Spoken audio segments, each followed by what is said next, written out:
When Verizon gives you a free phone on any plan, People here in Southern California are reacting to the deadly shooting. Fox 11's Matthew Sudorf continues our team coverage live at Loyola Marymount with more.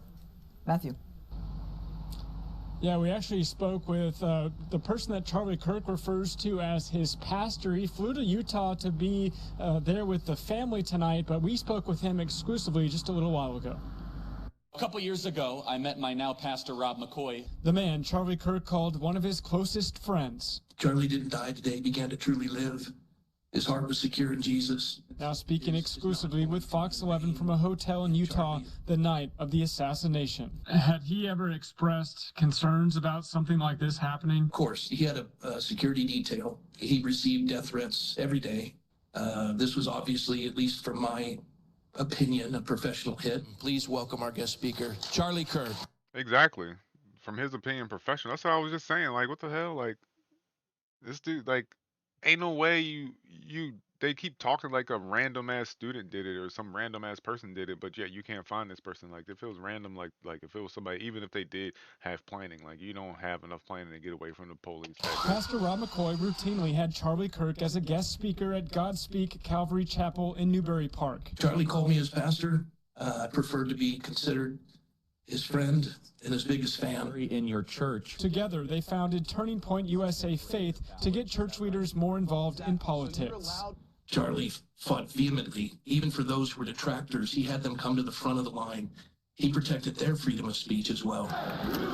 Before Kirk took the stage for the last time Wednesday, thousands filled Utah Valley's campus with excitement. Oh my gosh, there should have been way more security. I mean, there's more security for football games. Margie Brown took this photo just feet from Kirk, then the deadly gunshot. I saw the blood fly out, and I was like, oh my gosh, like, there's no way. College students from Utah to California in disbelief. He has 2 children, he was young. I feel like it shouldn't have gone like that. Just 6 months ago, the conservative influencer held his signature debates at Cal State Northridge and USC. I don't really agree with any of Charlie Kirk's political points for the most part, but I do think it was very cruel for him to be killed in that way. Charlie was my friend. A coward took his life today.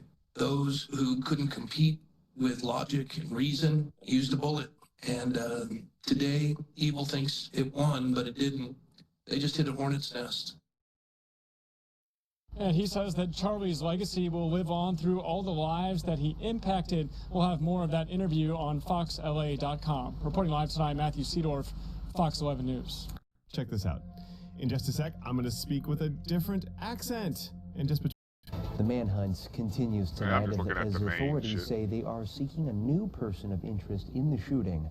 I'm Ryan Kennedy. I'm Alexandra Ray. Thank you for keeping it with us. So 2 people were detained earlier in the day, but neither was determined to have had any connection to the shooting, and both have been released. Tareen Small is following the story from the White House. Charlie Kirk, a right-wing political activist, died Wednesday after being shot in the neck at Utah Valley University. I run the largest pro-American student organization in the country. Kirk, founder of Turning Point USA, an organization for young conservatives, was known for inviting and engaging in political debate on college campuses. This incident occurred with a large crowd around. There was 1 shot fired and one victim. President Trump announced Kirk's death on social media and ordered flags to be lowered to half-staff throughout the nation. At a Wednesday evening press conference, authorities said they are still working to piece together details surrounding the shooting. The shot came from here on campus, from a location at a potentially from a roof, yes. Authorities vowed to bring those responsible for the shooting to justice. To whoever did this, we will find you. We will try you.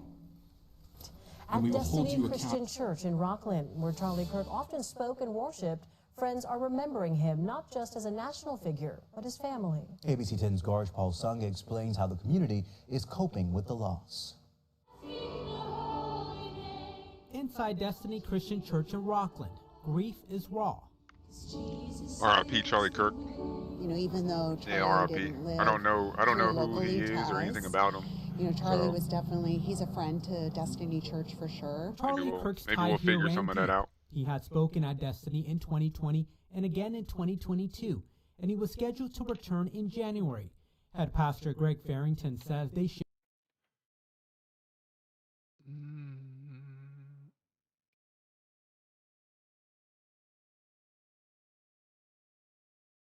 I don't know what is this.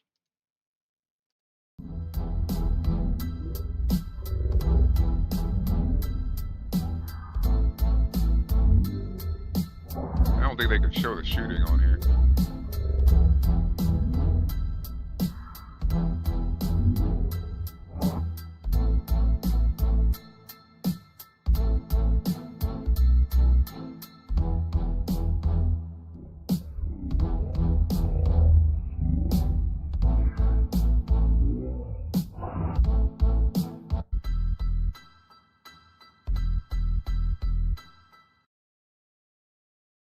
Okay, let's try to see a little bit about who this guy is, though. Let's try to see who this guy is.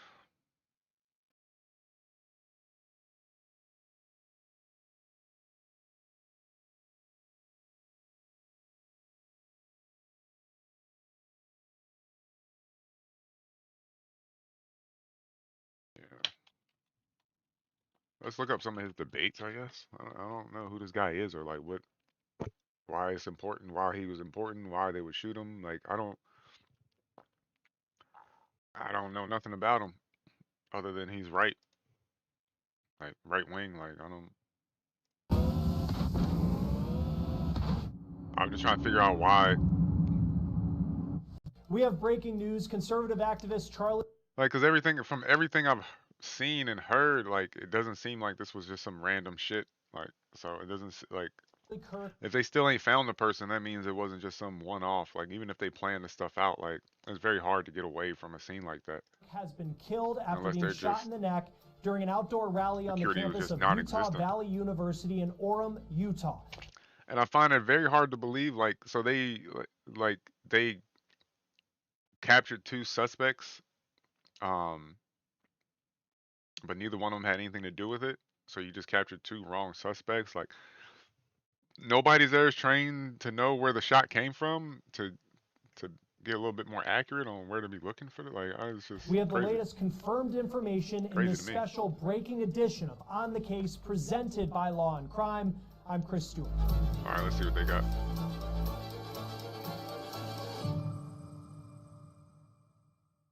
Breaking details are still coming in on this story, but President Donald Trump just said that Charlie Kirk, the conservative activist, is dead after he was shot at an event today outside Salt Lake City in Orem, Utah.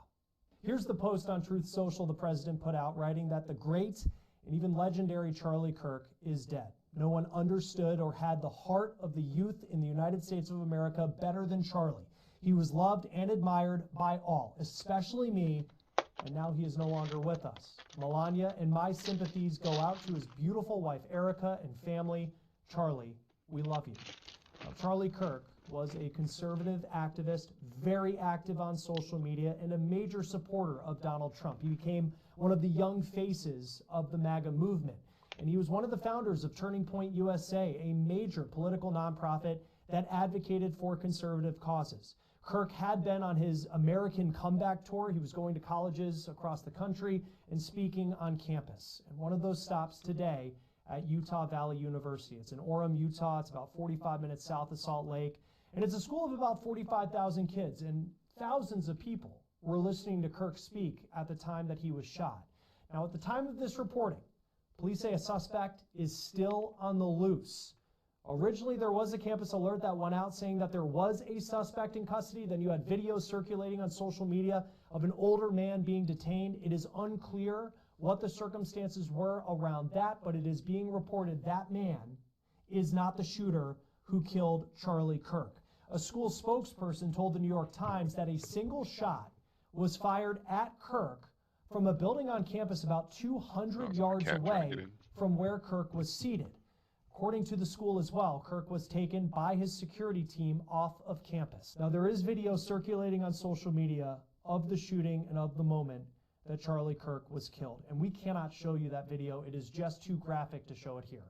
It is incredibly disturbing, but in that video you can see that Kirk is hit. He reacts to being shot, falling out of his chair. You can hear that single gunshot being fired. You also see the bullet hit Kirk in the video, and you see blood leave his body. Then there's just chaos of the thousands of students and people who came to hear him speak, running for safety. Now, one of our employees here at Law and Crime has a family member who goes to Utah Valley University, and here are the text messages that they sent to each other in the moments after this shooting. You can see that she says that she's okay. Quote, "I'm hiding right now. I love you." She explained there was a shooting and that she was okay, but she also said that the school was now on lockdown and that she was in hiding with other people. Earlier today, right as this news was breaking, I spoke to retired FBI agent Colin Schmidt. We spoke before the news broke that Kirk was dead. And at the time, it was being reported that a shooter was in custody. And we talked a lot about what this investigation will look like going forward and what charges a shooter, if and when they're arrested, what they could face. Here's our conversation. Joining us now is retired FBI agent Colin Schmidt. Always great to have you on Law and Crime, and thanks for being with us as so much information is developing right now. I'll come back to this. I want to see like him talk.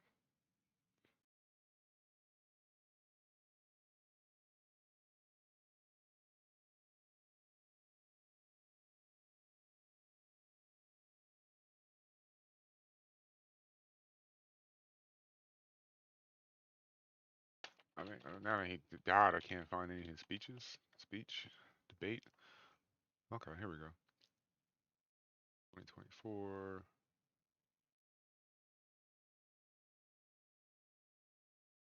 Okay, let's watch this.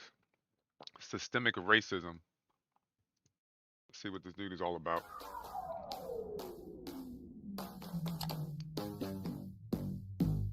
Hello. Oh. So already it says Charlie Kirk shreds the myth of systemic racism. You can't shred the myth of systemic racism. It's a thing. It's a fact. Like, and I can give you proof of it right here, right now. Put a W in the chat if you want to hear the proof of systemic racism.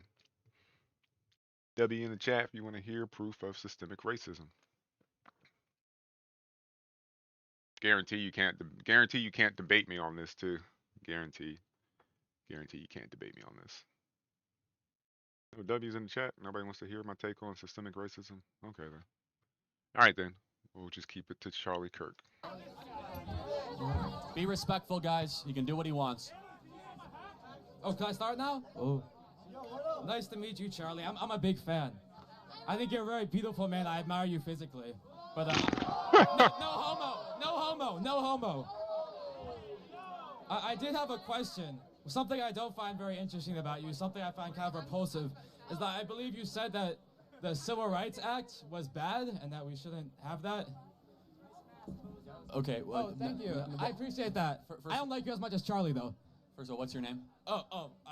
Sorry. I don't want to be, like, filmed and stuff. Too late. I'm anonymous, number one. Anonymous guy. Okay. Well, hello. Nice to meet you, anonymous guy. Thank you. Thank you. Nice to meet you, too. Yeah, I believe in part of the essence of the Civil Rights Act went way too far, way too wide. Oh, how did it go too far? Well, for example, it created an entire civil rights leviathan that gave us affirmative action. Civil rights leviathan? What do you mean? Yeah, so if you can let me finish three words in. Sorry. It allowed the Department of Justice to go after people that have different skin color, aka white people, and prevent them from getting jobs in college admissions. You have a job. I'm sorry? You have a job. No, you're right, I do, right. But just until Trump came around, until the Supreme Court decision, thanks to the Civil Rights Act, if you have white skin color, it's much harder to get into a college than if someone has black skin color. Much harder. You have to get higher test scores. It's a much harder pool, largely thanks to the precedent set by the Civil Rights Act. Not to mention all the trans stuff. What is this dude talking about? It's harder to get into college if you have white skin color? Black people are less percentage of the population than Hispanic people in this country. What is he talking about? How does that... I don't even see how that makes sense. That we're seeing. And by no means do I think anybody should be shot to death while talking to a bunch of people. So I just want to. I don't know anything about this dude, and I want to see what he's all about. Just it'll give me better insight on what's going on. Um, Seeing men be able to win trophies and medals from women across the country, and they use the Civil Rights Act to justify it. Okay, I think I see where you're coming from. So you think that it's harder for white people because of black people they could have lower tech scores and get them. It's not what I think. It's okay. the fact. That's what you're saying. Okay. All right. Well, I guess what I would say too. I think perhaps you're familiar with the term equity, right? Where different people have different circumstances, it's which leads to different outcomes. This dude said no homo, but it looks like his fingernails are painted. So that's all I'm gonna say. Reject. Okay. Well, whether you reject it or not, I think it's a prescient concept in this argument. Because what you have to understand is that when for example, you're born in like a black neighborhood, you're born in like O-Block or something, like a very, like a, you don't know what O-Block is? Oh, well, if you're born there, if you're born in a very poor area like that, with like very low economic activity, very, very poor schools with very low ratings, where the average test score is much lower, when you're in that environment, you have the whole system up against you, right? So when you say in that kind of circumstance, when you're facing the whole, I guess, leviathan of systemic racism, so would you say that's, sorry, let me just finish it. When you say it's fair to, for example, lower the standard because knowing that their circumstances were like that, perhaps based on what they had, what was presented to them, they had the correct amount of merit to get into a school. Okay, so are you a student here? I'm guessing you. Okay, so what he's saying is also not correct. You shouldn't lower the bar or lower the standard. You know what I'm saying? Like I don't even understand where they're going with this. Like, you shouldn't lower the standard just because people come from, like, you shouldn't lower the standard. That's just period, right? Like, you shouldn't lower the standard for everything to accommodate a race or a group of people. You should never do that. And even if they did do that, I don't think they did that. Did they do that only for a specific race? Like, is it that a black person has to have lower test scores to get into a college than white people? I don't think that's true. I may be mistaken, but I don't think it's true that a black person has to have lower test scores to get into the same college as a white person. Like, I don't think that's true. Like I said, I could be wrong, but Oh, yeah, I'm a student here. Are you a pretty good student? Oh, yeah, I would say I'm a good student. I have a pretty high GPA. Okay. Yeah. Can you give your GPA to her because she's a woman of color, please? Oh, well, you want me to give you a, I mean, I can. Would you be willing to do that? Yeah, sure. You'd be good. You cool with that? Yeah, so, I'm fine. Wait, you mean I want you. Like tell her or like no, give it to her? by force. Like so we're swapping it. Let me tell you what I'm gonna Okay. do. By force, white man. Okay, yeah. I'm gonna take your GPA. I'm gonna give it to a woman of color. Okay. You're cool with that? I mean, yeah, I can just work back up. Like, there's no working back up. I can pull myself up my bootstraps. No, there's no working back up. What do you mean you can't work back up? That's the whole point of conservatism, isn't it? I'm gonna keep on taking it from you because that's equity. And you're cool with that. What? But that's not This is equity in practice. Equity isn't taking. Equity is applying the equal standard. If you give, how do you get? You must take, and then you give. Wait, what do you mean? That which is given must first be taken. Well, what's being taken? Well, in this case, grades from you to grades to her. No one's taking my grades though. That's not what affirmative action is. Hold on a second. No one takes your grades. Hold on a second. If you only have so many, you only have so many positions at University of South Florida to come in, right? There's a set number. Let's say it's 20,000 people, okay? And we're gonna say we're gonna lower the test standards so that somebody that's a woman of color. Are you lowering the test scores only for people of color? Or are you lowering the test scores?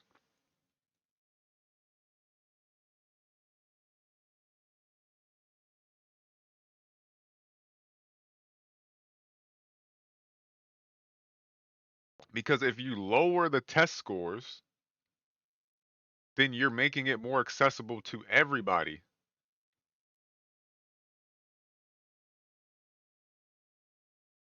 If you lower the test scores only for people of color, then it's not fair. But if you just lower the test scores, then you open it up to everybody. So are you saying that colleges lowered their test scores so they could get more black people in there? I don't see what's wrong with that.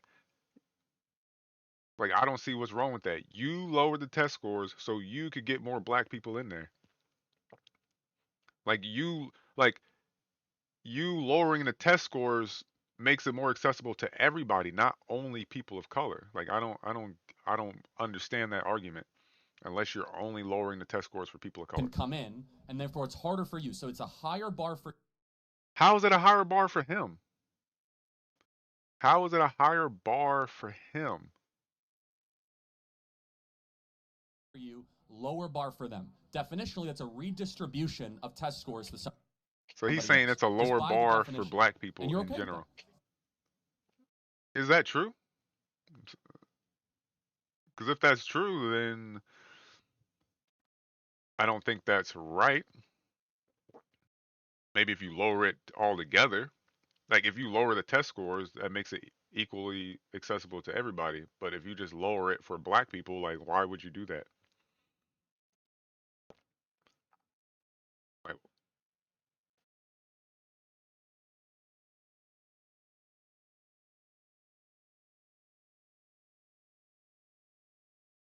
right? I don't know why you would do that.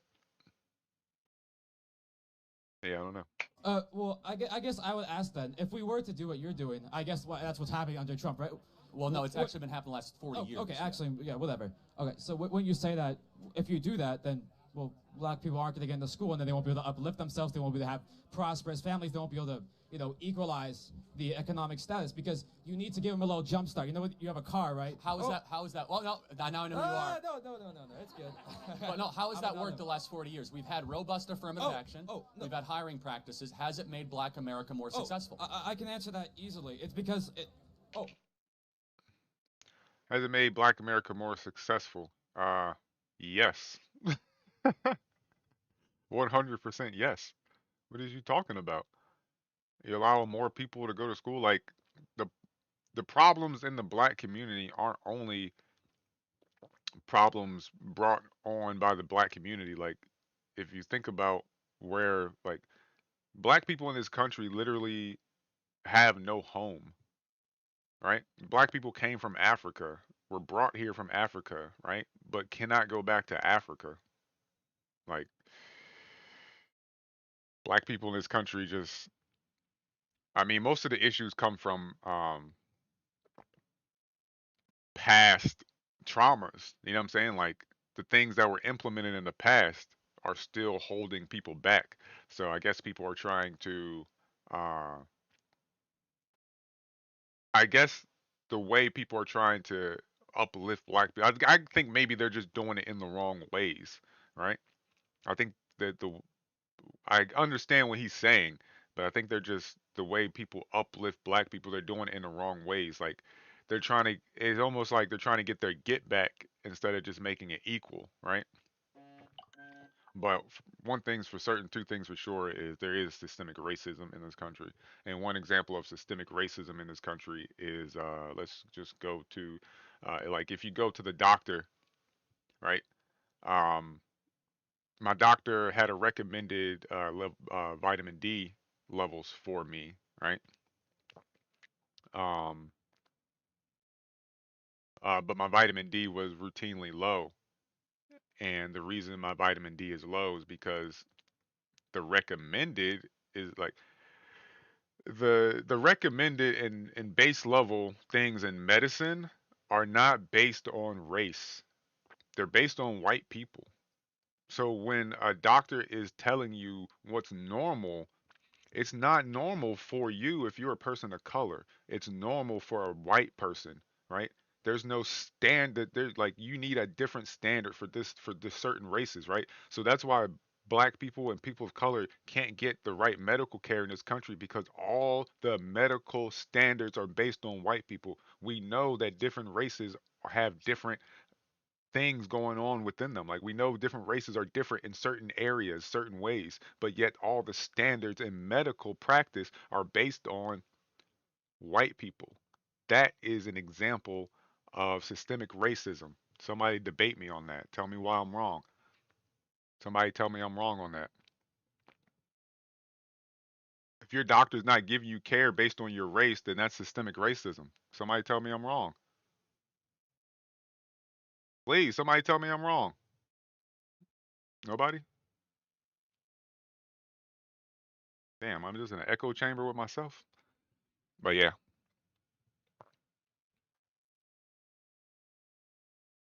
So systemic racism is a real thing. Just look at the medical situations. Sorry, it's because sorry. What am I going for? Oh, I don't know. You're a funny guy.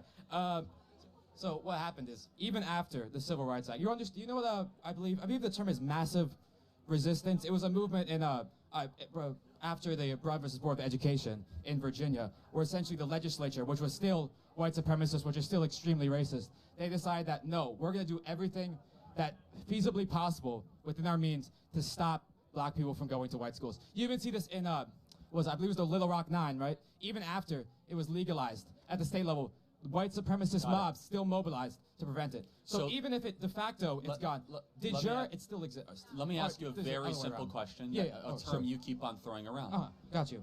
What is racism? What is racism? Ooh, that's a very complicated question. But no, it's not. I mean, there's a simple answer, and then there's the highly theoretical answer. Give me the simple. The simple answer will essentially be because we have like different skin colors, that he's treated a different way than me. He has like a different upbringing than me. No. But what is racism in practice? It's discrimination. Based on the color of the skin. Based on the color of the skin, yeah. Got it, thank you. So isn't it racist then to penalize white people to come into college or to get jobs based on the color of their skin? Well, no. Wouldn't that be racist? So you're arguing for a very racist policy, which is that we should actively discriminate against people based on the color of their skin, which is affirmative action in DEI in practice. I just disagree with the premise that you can do like anti-white racism because Wait, can you be racist against white people? No, bro, I'm a cracker, bro. What the no, you can't be racist towards white. Bro, there's so many crackers here, bro. There's your clip, bro. There's your clip. Yeah, of course you could be racist against white people. Imagine bringing your side project to life. Of course you could be racist against just white by people. Thinking about it. Meet Base 44. But being racist against white people isn't going to get you nowhere. What are you gonna do political violence to me, bro? Like, why are you saying being that to racist me? against black You're people? Making me scared. You'll become Asmongold. Okay. So let me tell you what we believe, because you tell us what you believe. Okay. Your worldview is indistinguishable Asmongold's from the not KKK. racist against black people, That you want to organize the world based on skin color. We want to organize the world based on merit and character, based on how hard you work, what you bring to the table. I believe it's destructive and wrong to say that people are going to be organized or have their futures. I don't know if Charlie was racist. I don't know anything about him. This is the first time I've seen him talk. This is the first time I've seen anything about this man other than him getting shot. So I'm just trying to figure out what he's all about. I mean, automatically I can see that he's saying that systemic racism doesn't exist, and that's 100% wrong, just based on my experience in going to doctors. None of my doctors prescribe me anything based on my race. Like, they never take in consideration my race. They always give me the standard based on a white person, and that's very dangerous being practiced in health. So that's my example of systemic racism. If anybody has, a rebuttal to that, just let me know. But my vitamin D levels have historically been low because the standard is for white people. I'm black. I need more vitamin D. The fact that you as a doctor don't know that, right? I mean, me as a person, I should know that, but like the fact that you as a doctor don't know that, right, is crazy. So what else are you not doing medically based on race when you know this is an issue? Like, so that systemic racism is true, especially when it comes to medical. Like, nobody can tell me otherwise. Set based on the color of their skin. I think it's tribalistic, I think it is divisive, and I think it hurts the excellence of a country. You asked a question, well, how are we going to help other communities? You know how you help other communities? Stop pandering to them and start treating them like individuals made in the image of God, not tribes to be organized for political purposes. Okay, so do you think, like, when Trump is now he's president, now that racism is gone now because Trump is back, we're no longer pandering, right? Do you think that the conditions of black people, do you think O-Block is going to become like a much nicer place? Do you think that these very downturned sort of black neighborhoods that have been sort of left behind, do you think they're going to become revitalized now? Is that what you think is going to happen? Yeah, they'll do better for sure. Do you think they're going to do better? Now that we've stopped helping them, they're going to do better. Well, see, that's an interesting thing. Because that seems like contradictory to me, just on basic And logic. it's not even about the help. To me, it's not even about the help. The reason people help black people today is because they harmed black people in the past. So if you're telling me that there was no harm done to black people and the race, then I understand what he's saying. But when there absolutely has been harm done, then um, what you should do is help them. Like if you say that the harm was wrong, then you should help them. If you say that what we did in the past was wrong, then you should help them in the future. As a Christian man, I just, like as somebody of God, like I just feel like that would be easy. You know what I'm saying? That would be easy to think.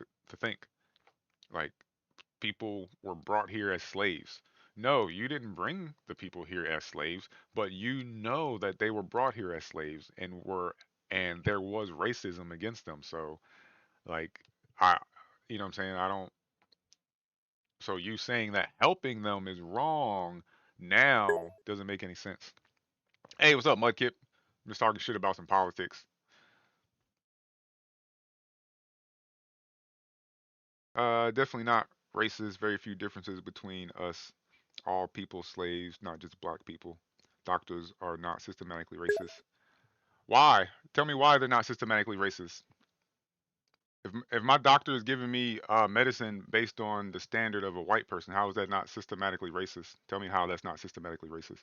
If my vitamin D levels are low because you're giving me the basis of a white person, which is why my vitamin D levels are low, then tell me how that's not systematically racist. Tell me. Explain it. Yes, all people were slaves at some point in time, but who were the most recent slaves in history? Tell me who were the most recent slaves in history, and how many years ago was that? How many living people ago was that? Based on the average age that people lived to, how many people ago was it that black people were slaves? How many people ago? And were they not the most recent? All I'm saying, was slavery done in this country during like you talking about shit that was done outside this country before this country's existence? I'm talking about this happened in this country's existence. We're not talking about shit before countries even existed.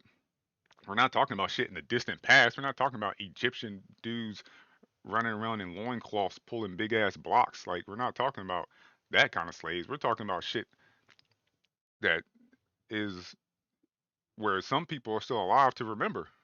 That's what I'm saying.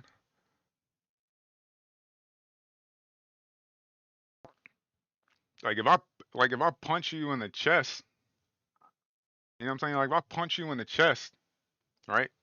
And now your chest hurts, right? And I agree that that was wrong, right? I agree it was wrong for me to punch you in the chest. If somebody goes to give you some aspirin for your pain, like why would I condemn them? Oh, that's not fair. That's not fair, right? Like why would you know what I'm saying? Like all I'm saying is there is systemic racism. 100%. If you're not giving me if you're not basing my medical care based on my race, then that's racism. Well, actually, black Americans under Donald Trump in the first term saw the greatest economic renaissance that they saw since the 1950s. You don't think that's due to Obama, increases, lowest unemployment, revitalization, amazing investment in their communities, opportunity zones. But that's when we had affirmative action. So wouldn't that be bad? Well, again, we actually got rid of affirmative action now. But that was now, but I'm talking about before. Those are unrelated things, though, just to be perfectly clear. They don't seem unrelated to me. Well, affirmative action policies addressing racism. They seem affirmative action is, again... So, I'm sorry, I don't mean to interrupt you. No, you are. By the way, I don't know anything about Charlie Kirk. I'm just trying to figure out who this guy is and why somebody will want him dead. Like, I'm just trying to figure out what's going on with this whole situation. Don't know anything about this dude at all.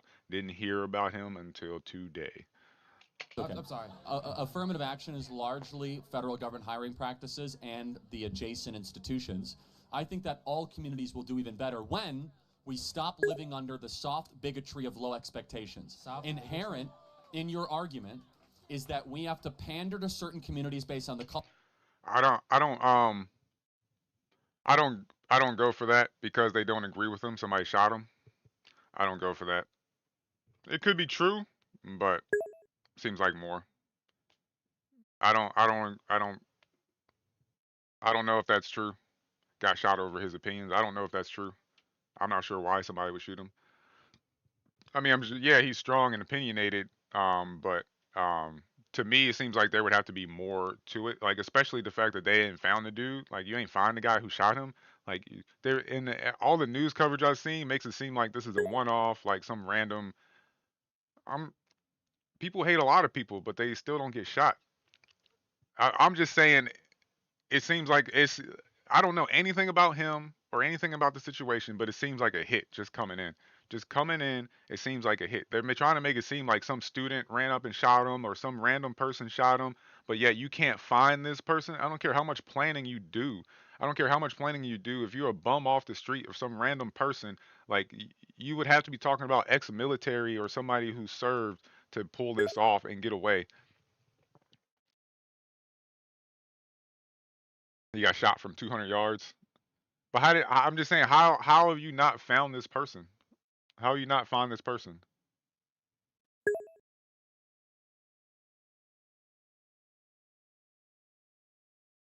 It wasn't an old man. They're still looking for the suspects. They said they have an old man in custody, and he had nothing to do with the shooting. They have no idea who shot this dude. They have two people they put two people in custody, an old man and some other dude, and neither one of them had anything to do with the shooting. So they're still at this moment still looking for the person who shot him. That screams to me that professional. Exactly. Exactly. Which means other people think it's the old man. That's what I'm saying. Like, shit's not adding up. Like, that's what I'm saying about security. That's what I'm saying about security. Like, this dude, I know he had some kind of security. So either your security is so bullshit, your security is so much bullshit that nobody, like, you grab the first person, right? How did you not? Is there not anybody there that's trained enough to know where the shot came from? Like, or they might just not be like they might just not be saying anything about it. Like, you know what I'm saying? They might just not be telling the public what they know. But hold on, let me see. Let me read the comments. Uh Definitely never agree with anything Charlie Kirk said, but violence is horrible. I agree with that. Sad it happened. No, but shooting someone else is never the answer. I agree completely with that. They probably know more than they're saying. I agree with that. There's so many cameras. 100% agree with that. The major concern is the fallout from all of this. What kind of fallout? If memory serves, African slaves were sold to African royalty in Africa. We're talking about America. That same African slave industry in Africa sold their African slaves to whites who then transported them to the States. I'm, and I'm, and they were wrong for doing so. Um, so they were all wrong, is what I'm saying. Those people are still in Africa, though, so there's nothing we can do about that. I'm talking about America. I'm talking about the white people in America that took the black slaves. They only had 6 police officers at the event that had over 3,000 attendees. That doesn't even make sense. I'm not saying you're not right. I'm just saying, like, to do that doesn't even make sense. I saw something earlier where somebody said one of the students was like, they have more security at football games. And I 1000% believe them that they probably have more security at football games, which is crazy to think that you have a public speaker of his caliber and you only have 6 police officers. That is wild. Like, I wonder how many police officers are here because he seems to be looking around. He seems to be looking around, not that much, but he's looking around a little bit. Oh, their skin because they can't do as well as white people. I reject the premise. I think that we should try to say, I don't care about the color of your skin. I care about what you bring to the table. And stop pandering to people based on special criteria, points, and acceptance to college, saying that we're going to make it easier for one group and harder for another group.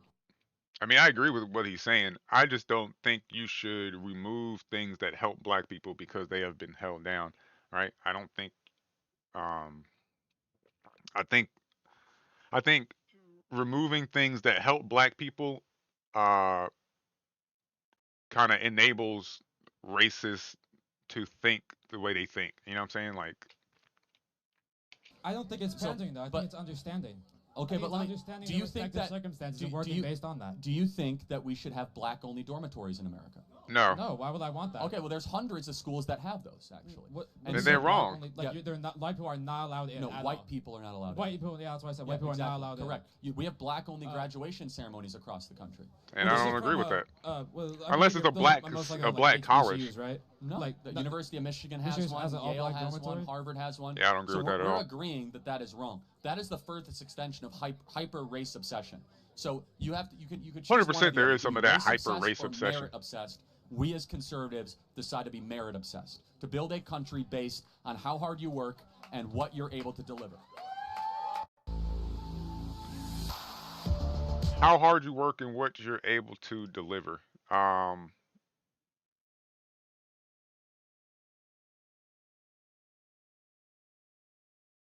mean, I get that. I mean, it all makes sense. You want to see it? I was gonna say you can send it to me on Discord, but I'm not a big fan of violence. Like, I don't want to see somebody get shot in the head, neck, wherever he got shot. I don't. I may watch it. Send it to me. I may watch it, but I might not. We know that there are students that are in lockdown right now on this campus. For those who are responding to this now in law enforcement, what are they doing at this point of the response? Well, from what I did see a video where somebody was saying something about the finger, something about his ring on his finger. I've seen something about that. It was kind of weird, but yeah. I understand that online they may have already have a. Let me know. Watch the video, and at the moment he gets shot, see if his ring changes from his ring finger to his pinky. I did want to look into that. I was thinking like maybe like they just, I don't know. I gotta look into that. Maybe there's a video out there that's is your video like is it raw? Is it raw footage? Suspect in custody, but one of the big problems when you have a shooting in an outdoor let me read venue these. Let me read this. Also heard they stopped checking tickets. 50%. I'm not sure what those percentages are. The only thing that I agreed with Charlie Kirk was LeBron James is not the GOAT of basketball. LeBron James is the GOAT of this era. If you're looking at stats, he had a ring that was C-shaped. It flew off when he was shot. Okay. So if it flew off, that may explain how it looked like, maybe like if it flew off in that frame, it may have just looked like it moved. Mudkip said, yeah, it's bad. You can see the blood. Okay. Send it to me. I might take a look at it. Definitely not going to pull it up right now. But yeah, I don't know. I didn't know anything about the I don't know anything about this dude. You have self-deployment and lots of law enforcement showing up to the scene and basically having to be organized. Honestly, I need to watch some more speeches. I need to watch some more of his speeches because that was such a short. That was so short. I didn't really, I didn't see. I don't know where all the hate came from. I'm trying to see where all the hate's coming from. Like, where is the hate that fuels somebody to take this dude out? That's what let's see, abortion. Let's check what he's talking about, abortion. Like, where I'm trying to see where somebody would get to the hate. I hope you'll be open to that. To just I do remember, take this man out. I'm sorry, I'm not sure what university you did say this specifically at, but you did state that you believe that the Holocaust was not as bad as abortion. So in other words, you believe that abortion is worse than the Holocaust. So they're both distinct evils. Of course. With some similarities. The Holocaust in some ways was far more evil. Okay. But as far as magnitude, the abortion crime is more evil. And I can explain more if you'd like. Okay, sure. So I did do some research. It is I mean, he's not wrong. That both evils. 1973. I don't agree with abortion. Correct. And I so have kids. one thing that you did fail to mention was that specifically numbers are just larger because abortion has been going on for a longer amount of time. If the mass genocide, right, that the Holocaust would have continued, it was about 6 million killed per year. That would have progressed to 12 million. That would have progressed to 18 million. But it was ended because, again, it's a totalitarian form of mass genocide. And so I wanted to ask you, when you look at the 93% of women who do get abortions, it's 58,590,000 that get abortions the first trimester, correct? And there is suggestive data that states that 12 weeks, of gestation, there is significant data that has said that pain receptors may not have yet been developed. And so that would mean that outside of the women who received abortions first trimester, it would be 88,200 per year after the first trimester that the babies are likely experiencing pain. I will admit to that. However, I am pretty sure that every single person in the Holocaust, which would have been 2 million per year, as far as the people who could feel pain, did feel that pain. And so What the hell is she arguing here? Holocaust is bad. Abortion is bad. What are you arguing here? Like, who you're arguing who feels pain? Like, the shit is evil. Like, what are you arguing here, lady? You know what I'm saying? Maybe this is just like practice to her. Maybe she's on a debate team and she just came here to practice her arguing. I would like to but ask I don't. you, actually, I think I would just like to tell you, I think that 2 million actual people, kids, grown people, people who were starved, worked to death, I think that is more significant than the 88,200 life. That one is worse than the other, I guess. Yeah, I mean, I guess. But there's so many other issues like evil. To me, evil is evil, wrong is wrong. Like if we all agree that two things are bad, then let's not get hung up on which one is worse, right? I mean, with abortion, you're snuffing out potential. You're snuffing out. I mean, they're both bad. Like I don't see the reasoning for arguing one is better, one is worse than the other. Like life forms, if you will. I guess maybe he said that one is worse than the other, but if he did say that, then he was wrong. He was wrong for saying that. Okay, yeah, but a human life is a human life, regardless of how advanced it is or whether it can feel pain. It still has moral worth. Right, but I found it interesting. You said it's worse, so I think so it's worse in numbers. Okay. The Holocaust was worse for two other different reasons. Sure, go ahead. We all know. Yeah. I'm probably going to agree with everything he says on this. I'm gonna fast forward past her. Know that. Is she the only one talking? Please don't be the only one talking. Oh my God. How long is she talking? Okay, here we go. Okay. Thank you very much. You will. Right. No, I will. I'll just be honest. Thank you. Hi, my name's Kiana. I'm not here to change your mind or anything. I'm just mostly here to ask, why do you believe that abortion has become such a political and dividing issue in specifically the last few years? Well, the repeal of Roe versus Wade, for sure, is one of the reasons. And secondly, there has been a not-so-subtle dehumanization movement over the last 60 years. You don't want to watch it, brother. You don't want to watch that video. If you so choose. The video is very graphic. I do not recommend watching it. I believe that Wayne Abrams says hi. What's up, Wayne? He called George Floyd a scumbag. He called George Floyd a scumbag in a debate, and he was referring to his previous arrests and stuff.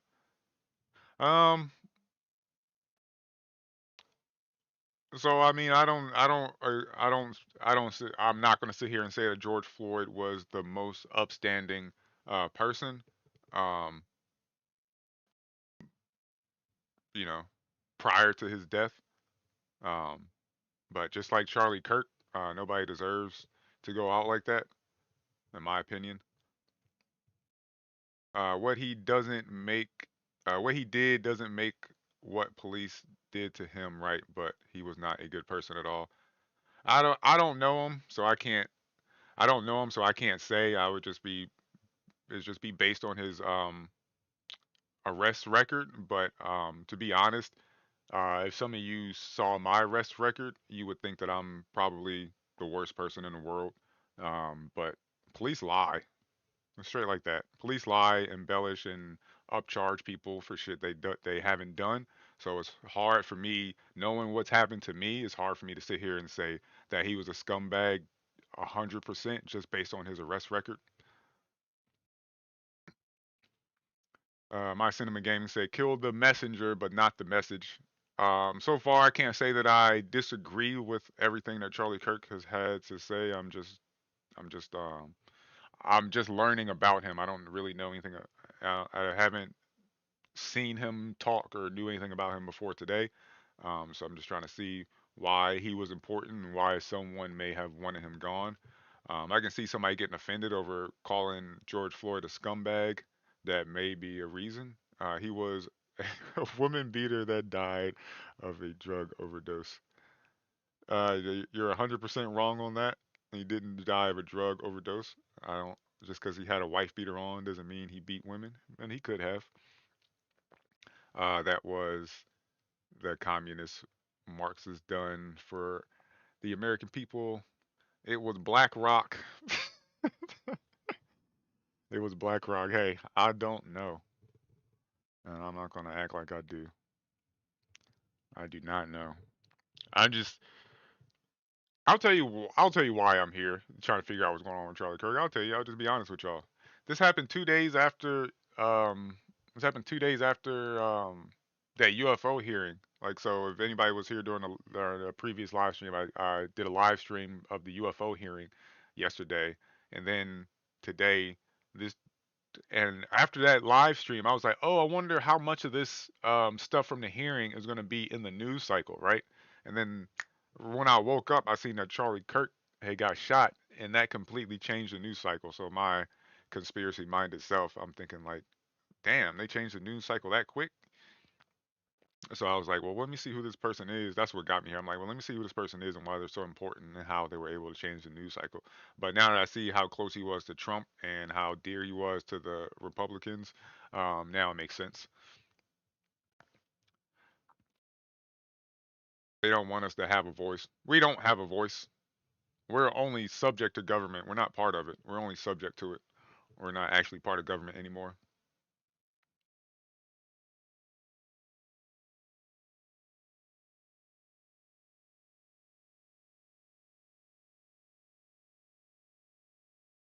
Not a good person. Didn't deserve what happened to him. 2 wrongs don't make it right. I can agree with that.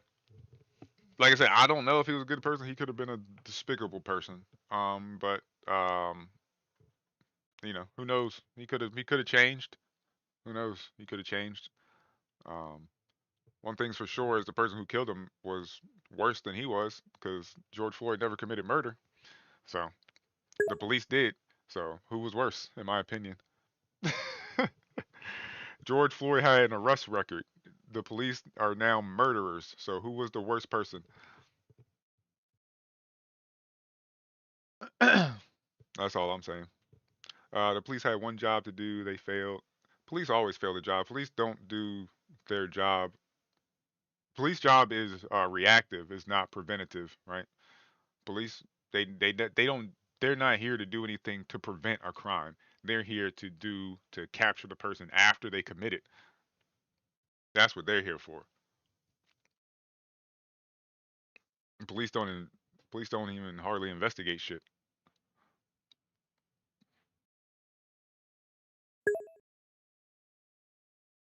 Yes, police are definitely us versus them mentality. 100%. 100%.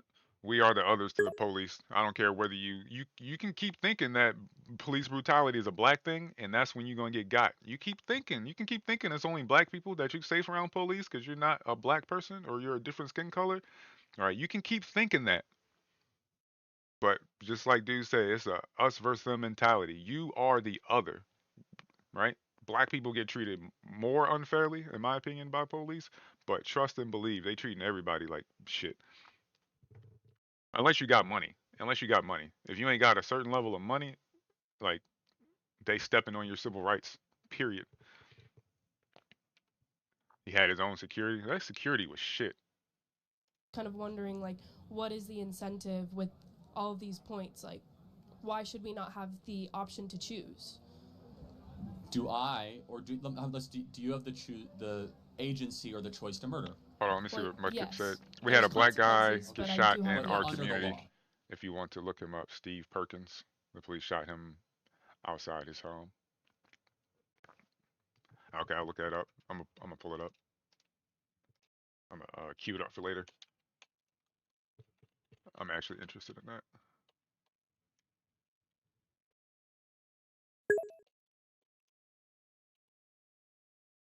Decatur. Yep, Decatur. Okay, I see it. Decatur, Alabama. Okay, I'm gonna queue that up for later.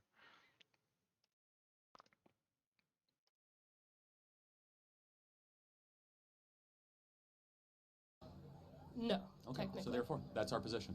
Well, not necessarily. It's more so like. Like what else was he doing in government? I'm curious what else this dude was doing in government. I'm gonna have to do some research to see what else he was doing in government, because this, I don't feel like this is enough.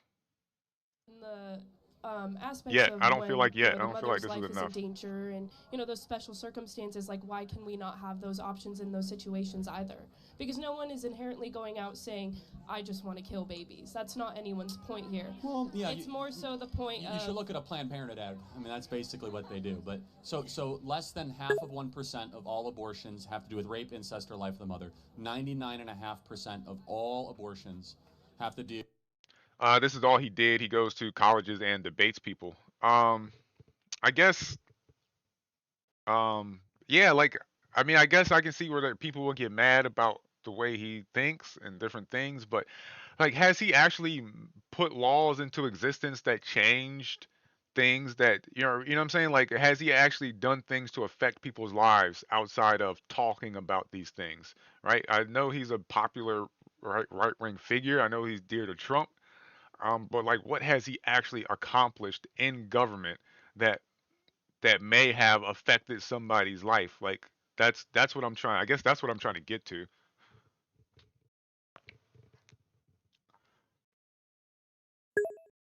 Let's see. Trump defrauded American contractors. I'm not familiar. Ironically, Charlie said pew pew deaths are a necessary evil for the Second Amendment.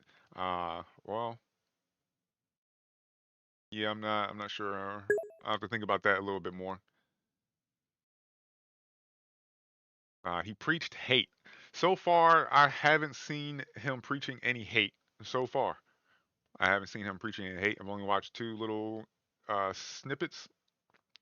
Uh, Big Tito says he didn't do anything. That's what it's seeming like. He didn't do anything. Like, I'm not saying he didn't do nothing. I'm just saying, like, he hasn't like done anything in government yet.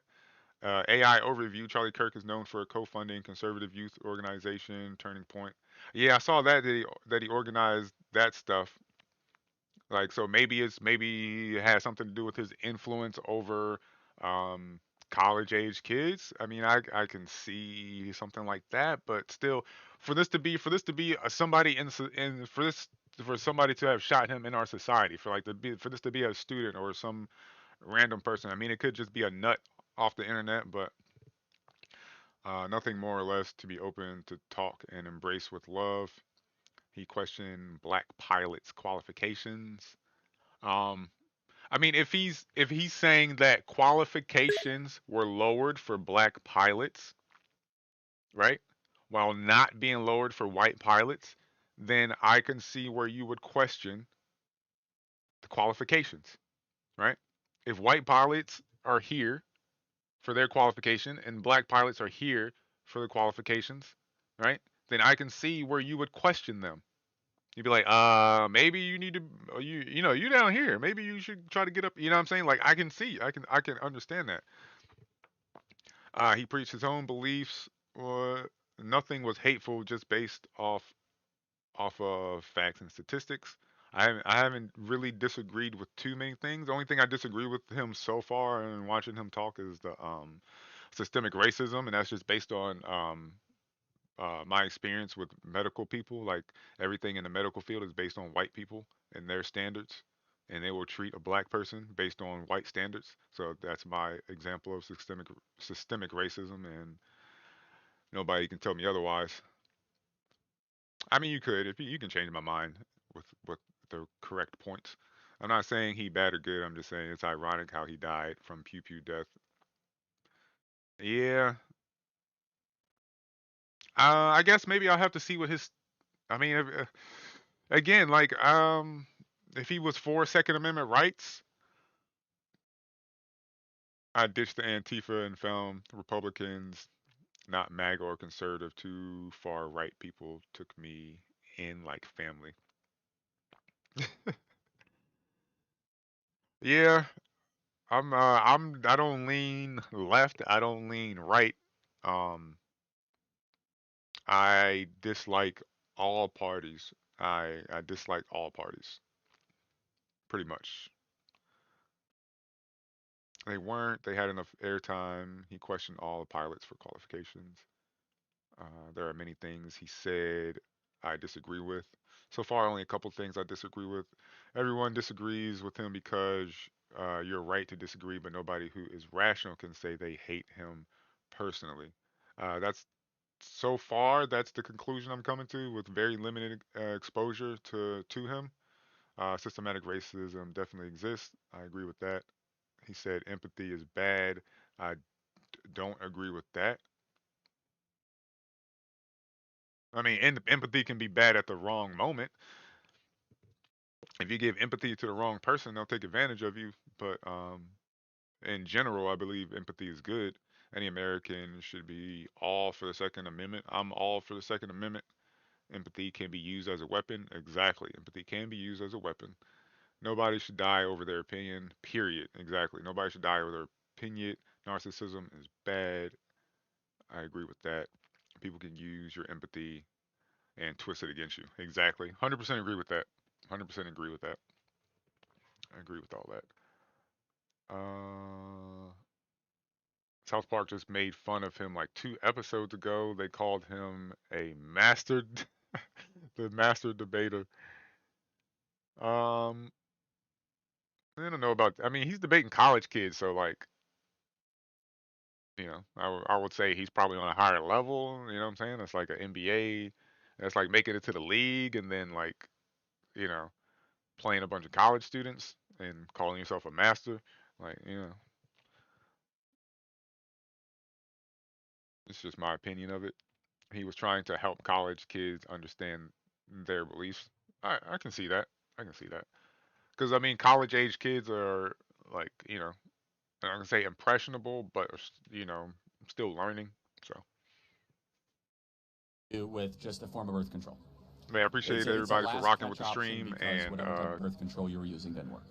Would you want someone who is not necessarily stable or ready to bring a child into this not world white people, and but for provide that child conservatives, the life it deserves? Would you want no matter them to how still anyone bring feels that about child this guy's into beliefs, Without a you doubt, as human every life have to has remind a moral obligation that to be that able now to his children live. have to grow up without So a I just father. want to play this out. That's the reality so of the situation. You say it's all about the choice of the mother. They elevate him into a martyr. Does the human being in utero become a human being in your mind?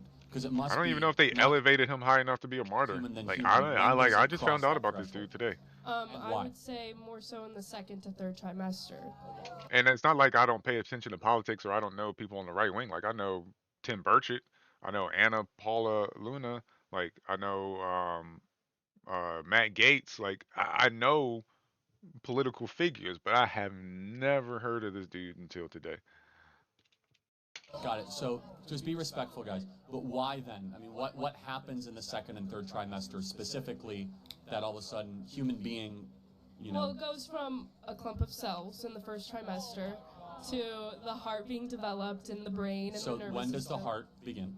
I believe in the second trimester. Yeah, 6 weeks. That's the first trimester, right? So a heartbeat is detectable between 6 to 8 weeks. That's 2 months. The second trimester does not start till 18 weeks. Brain waves are detectable at 10 weeks. So tell me why second and third trimester. Because that's when the baby is more so developed, is what I'm saying. Like when, in that argument you had, I'm not sure when, you were shown the pictures of the fetus, of a dolphin fetus and a human's fetus. You weren't able to tell the difference. But that doesn't mean it was not a human being, though. But that's what I'm saying. It's not developed. It's the same kind of concept. Like, if it comes down to that person's life and their well-being, why should they not choose we're talking about two different themselves? things. So life of the mother is extremely rare. It's not that rare, though. How many times do you think that there are abortions for the life of the mother out of a 1.5 million abortions every year? How much do you think? I'm not sure with a number less than 500. I would say that it's pretty low. And by the way, a vast majority of those are babies that could have been delivered by cesarean section. Do you know what a cesarean section is? Okay. So understand that if a baby's at 28 weeks and they say it's life of the mother, why would you terminate the baby when you could deliver it by C-section? I mean, I don't see anything wrong with his points. Well, if you can deliver it by No, but they're not C-section. even given that option. Instead, they go to an abortionist. So and then that's essentially an issue that we should address within these politics, because no one is agree. saying to kill kids. No one is Well, saying hold go kill on. babies. But let's, first of all, late-term abortion is very common and very frequent. It's not that common, though. That's Again, the main how many point. times do you think it happens a year? Late-term abortions? Yeah. I don't think it happens. Tens of thousands of times a year. You can't say that Tens when of it thousands comes of to the times. life of the mother. But I am curious, though, just more, because you said about well-being. Why I'm lenient on abortions when it comes to the life of a mother. Like, if there's some kind of complication or anything, then I don't see any issue. You know what I'm saying? Regardless of the complication, or you know what I'm saying, like if your percentage of death is starting to go up, then yeah, more, that I don't have a problem with it. But just abortion for the sake of abortion, you know what I'm saying, for if you're healthy enough to have a kid, then you should have the kid, in my opinion. That's just me. Why should any person be able to terminate another human being if you feel as if your well-being will be jeopardized? Why should I be able to terminate someone in this audience if they're going to get in my well-being way? No, By what moral but apply a universal moral standard to the abortion argument and help me understand it. If I were I mean, if you're gonna die, I would not be able to. like, it's I'm gonna disagree with him here. Like, it's self-preservation. Like, that's just self-preservation, right? Like, if you die and you still deliver the baby, how do you know that that baby is still gonna make it, right? Without its mother, like, how do you even know that that baby's still gonna make it without the life of the mother? Like, that's, yeah. At this point, self-preservation. What do you mean? If somebody is in the way of your well-being, you shoot that motherfucker. Like, what the hell are you talking about? If somebody's in the way of my well-being, then I'm gonna remove them out of the way. Like, and I don't mean to apply that to the abortion, but like, like that's just what it is. It's self-preservation. Like, if somebody is a threat to my well-being, then I'm gonna eliminate that threat. Period. I don't agree with his argument. Give birth to that child and give it the life it deserves. God, because how did you get pregnant? How did you? Accidents still happen, guys. Like, Okay, you hold can on. be on birth control. Hold on. You can still. This is an important point, guys. But wait a second. But then shouldn't you take responsibility for your orgasms? No. So let me be clear that you want to have all the fun, but none of the responsibility. No, that's not what I'm saying. I'm saying accidents still happen. No, of course. And you know what happens when accidents involve other human beings? You don't terminate them. You don't get to eliminate another human being because of an accident. That's not a moral code we live by. Correct.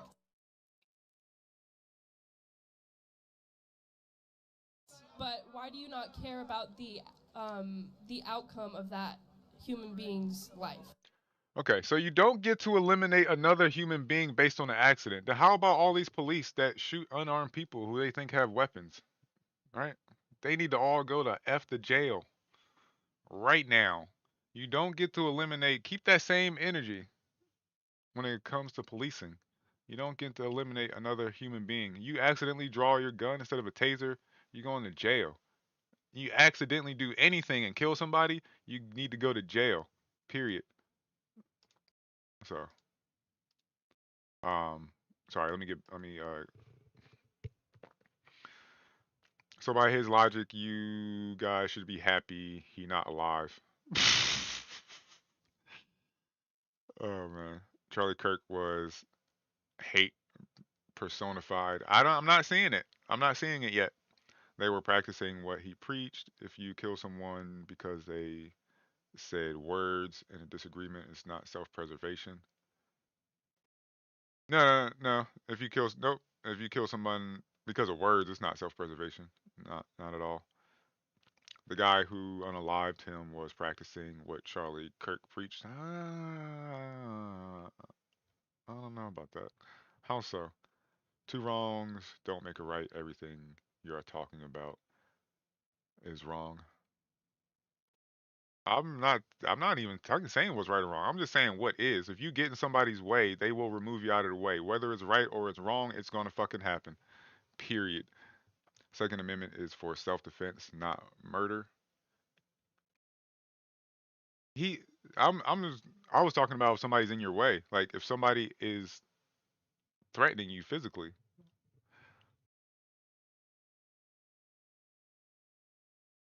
If somebody's threatening you in a manner where you know you might die, then you remove that person. That's all I'm saying. I'm not saying if somebody's literally just standing in your way, you shoot them. Like, nah, nothing like that.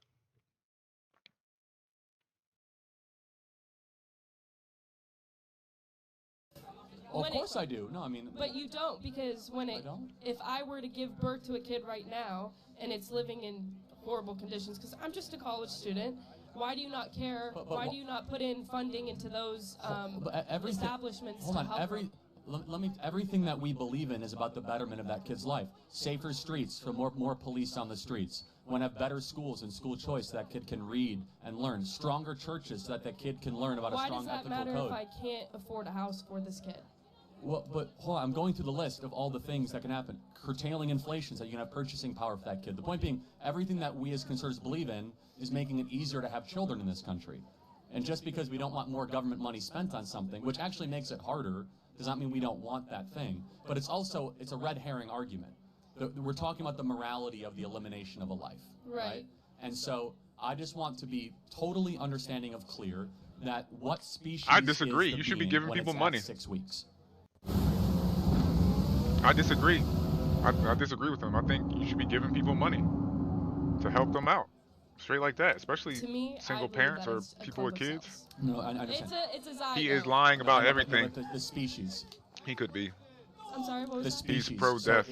I don't see it yet. The animal kingdom has a species type. Right. So we are Homo sapiens, and you could be. I was talking to the guy in the chat. Okay, got so you, JB. What is it? Even if you are being threatened physically, so if it it's a Homo is sapien, your child, human, you wouldn't kill them. Shouldn't it be given human rights? But it hasn't. This is true. My point is, it hasn't been developed. It's still just a clump of cells. Right, but at the end of the day. But hold on, my baby right now is 9 months old. He's still developing. He can't speak yet. Guns are not the He's problem. crawling. Mental health is. So why does 100%. he have less moral worth at 9 months? We're all still developing here, by the way. You know that men's brains don't stop developing till they're 35. Right. So should we just be able to say, where well, does sorry, the money come I from? couldn't get rid of you It's more so. It comes from. I can't give. Where does the money that DOD? Why am I? Where's the DOD money where they can't pass an audit? Where does that money go? Get it from them. I don't know. Why should he be excluded from him saying people should die so that I can have guns? Yeah, I get your argument. I see what you're saying. Bringing it to you. Basically, what you're saying is you don't put that energy, right? You put that energy out there, you're gonna get that energy back. I think that's what I myself is saying. He said these things, and they came to fruition. So like me, If I don't want something to happen, I'm not even gonna put it out there in the universe. Like I'm not even gonna entertain it. You know what I'm saying? Like I'm not gonna put that stuff out there, straight like that. No, this will be my last question. I want you to think about it. If a single mom has two 2-year-olds, twins, and she wakes up one day and says, I can't do it anymore, I can't give them the life they deserve. But that's just not the circumstance. Hold on. Should she be able to take out a shotgun and kill both those kids? No. Of course not, because you think that would be objectionable. That's why I think it's objectionable to eliminate 2 babies that are 6 weeks old, because they're morally the same thing. One just happens to be bigger. One just happens to be older. One just happens to be outside of the womb. They're both human beings.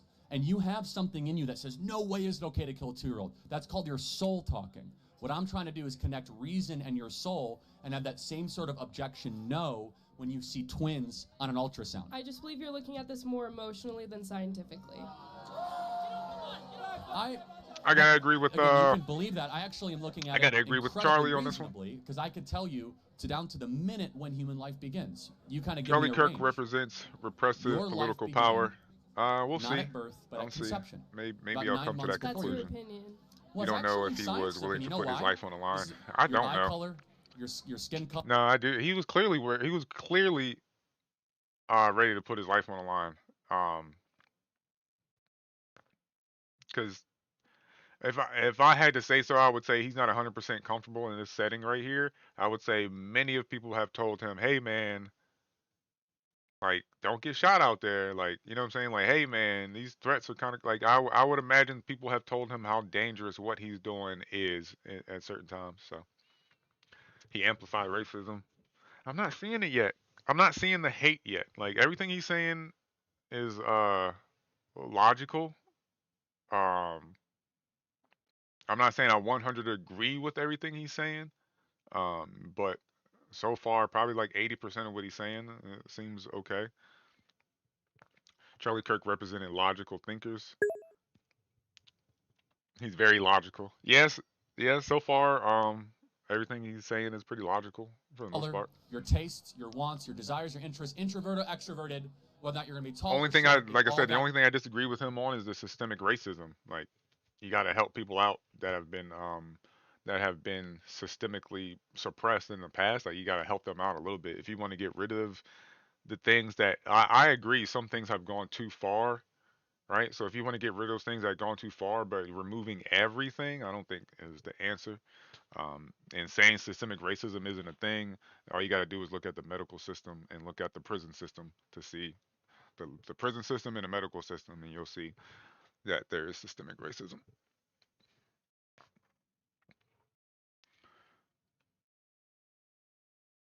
Racism, fascism, sexism, homophobic, they're all buzzwords. He said he wouldn't take a plane if there was a black pilot. Oh man. I don't agree with him saying that, but if what he's saying is true, then I can see what I can see what he's talking about. Like, if he's saying that white people, if the standards for pilots are here for white people and the standards for pilots are here for black people, then why the F would you get on this plane? Right? It's not even, at that point, it's not even about black or white. It's just about the standard. The standard is here, right? Like, so you're actually hurting black people by lowering the standard.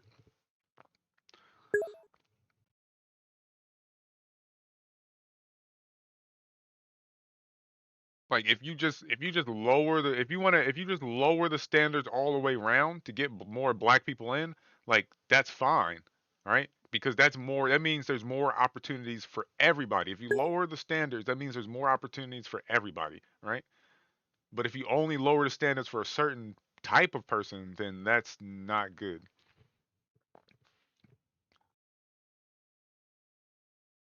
The standards are the same.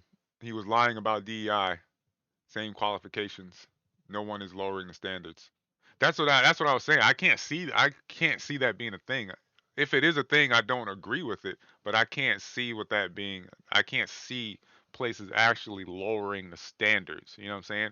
I can see maybe hiring somebody based on certain attributes if their qualifications are similar, or even if their qualifications are a little bit lower, I can see hiring somebody based on attributes that you may think push them up, you know what I'm saying, outside of the qualifications, but I don't agree with lowering qualifications for a certain subset of people. They did in some industries, but I don't know about pilots.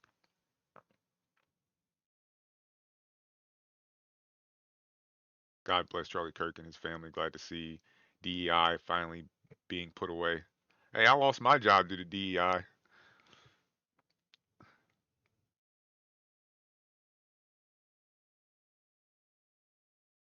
I think. I don't know. Okay, get this DEI out of here. But my last company was also based out of Canada, so who knows? African Americans have been suppressed by our parents' generation. 100%. 100%. Nepotism. What is nepotism? Man, you're gonna make me do some word search. Nepotism, the practice among those with power or influence of favoring relative friends or associates, especially giving them jobs. Um, that's a real thing in I guess every community. Nepotism lower standards. Yeah, yeah. Nepotism does lower standards. I can see that. I don't think nepotism is bad. The black community. Um, I think the black community brings itself up through nepotism. Yeah, separating the family is worse. Yeah. I think there should be more family businesses and just family owned, you know what I'm saying? Like your own people and um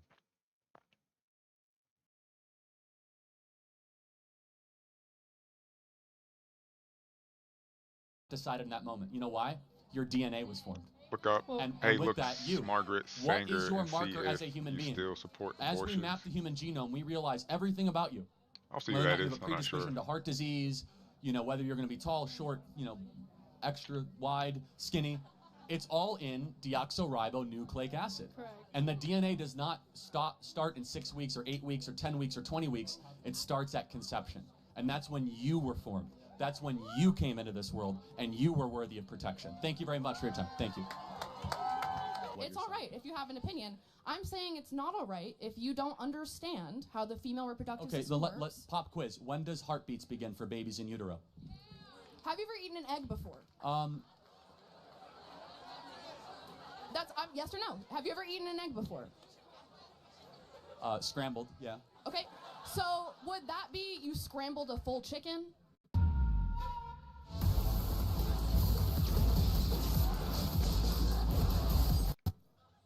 Well, hold on. You understand that it takes an egg to be fertilized? Right. Uh-huh. Yeah. Uh-huh. Your yeah. point, So, the whole so point you're making well, is hold that on. So, but no. baby... Since we're doing pop quiz on like human development, so when exactly do heart waves begin in utero? You know that, but you don't know the four. Hold on. No. Tell me when heart. I don't know. I was gonna say, anytime somebody asks a question after a question, they don't know the answer. Okay, you don't know. No. So wait, hold on. So you're trying to say I know more about the woman reproductive system than you do? I am a woman, so yes. Yes. Okay. Well, but the point being is we could both go back and forth of like independent, trivial facts when it comes to the woman's reproductive system. But here's something we all know, because God wrote this on the human heart of every individual, as it says in the book of Romans. We know deep down it's wrong to murder a baby. You're not murdering a baby. It's okay. not a baby. Okay, well let's play this out. What is? Yeah, I'm with him on this issue, so we're gonna have to go to something else. I'm basically with him, and I'm just gonna say these college students aren't giving the best arguments. They aren't coming up with the best arguments. So let me see some more Charlie speeches. I'm just trying to get an idea of who this guy was, and so far I don't see the hate. We'll watch this later. See what's going on with that.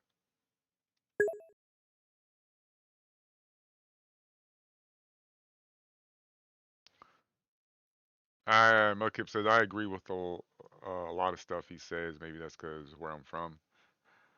Um, I think most rational people probably agree with most things that he says. Um, but a lot of times it's not really what you say. You know what I'm saying? It's about like it's just who you right because of what I'm getting so far is like because of who he is, who he surrounds himself with, because of his political party, right? People hear certain things that he says and may not hear them at length and just take it and just take. Oh, I gotta feed my cat real quick. My cat is going crazy. Give me a second.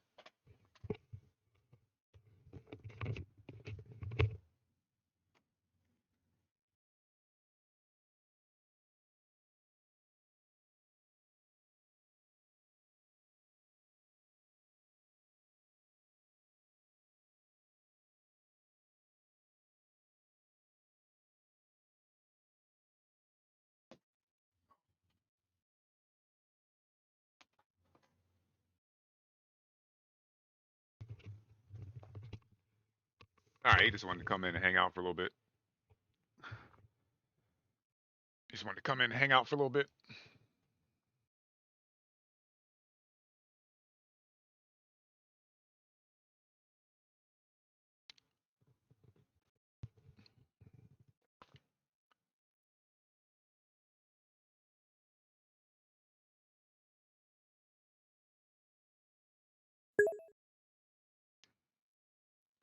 I think people that get offended by him are like the new generation of blue-haired transgender people that think there is more than two genders.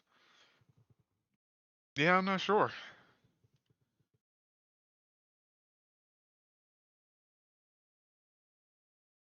I just don't see an extreme. I just don't see where like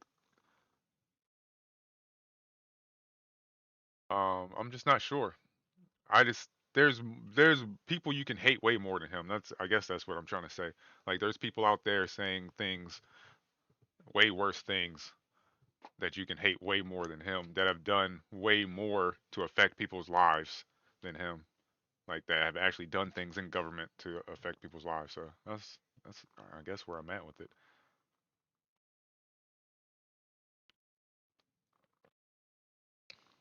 CNN's attack on Charlie Kirk. So let's see what CNN is saying about Charlie Kirk. By the way, I don't f with CNN or Fox News. I like News Nation. I like Como. I'll still be watching Como. He came from CNN. He's almost giving away the game. I think his content is way better since he left CNN and is now on News Nation.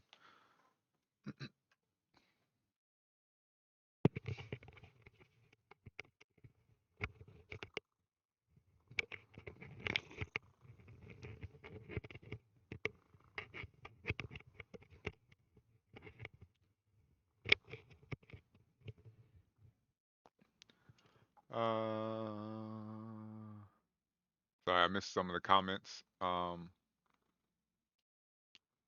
Tilly Middlehurst versus Charlie Kirk. Okay, I'm gonna look that up.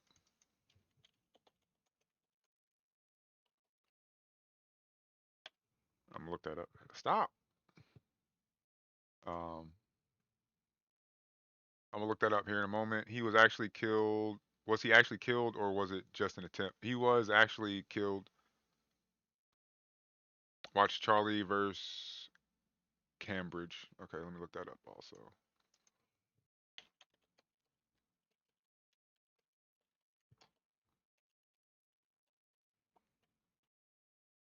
Okay. The reaction to his death was weird. I haven't seen the video. I don't know. Budkip, did you send the video?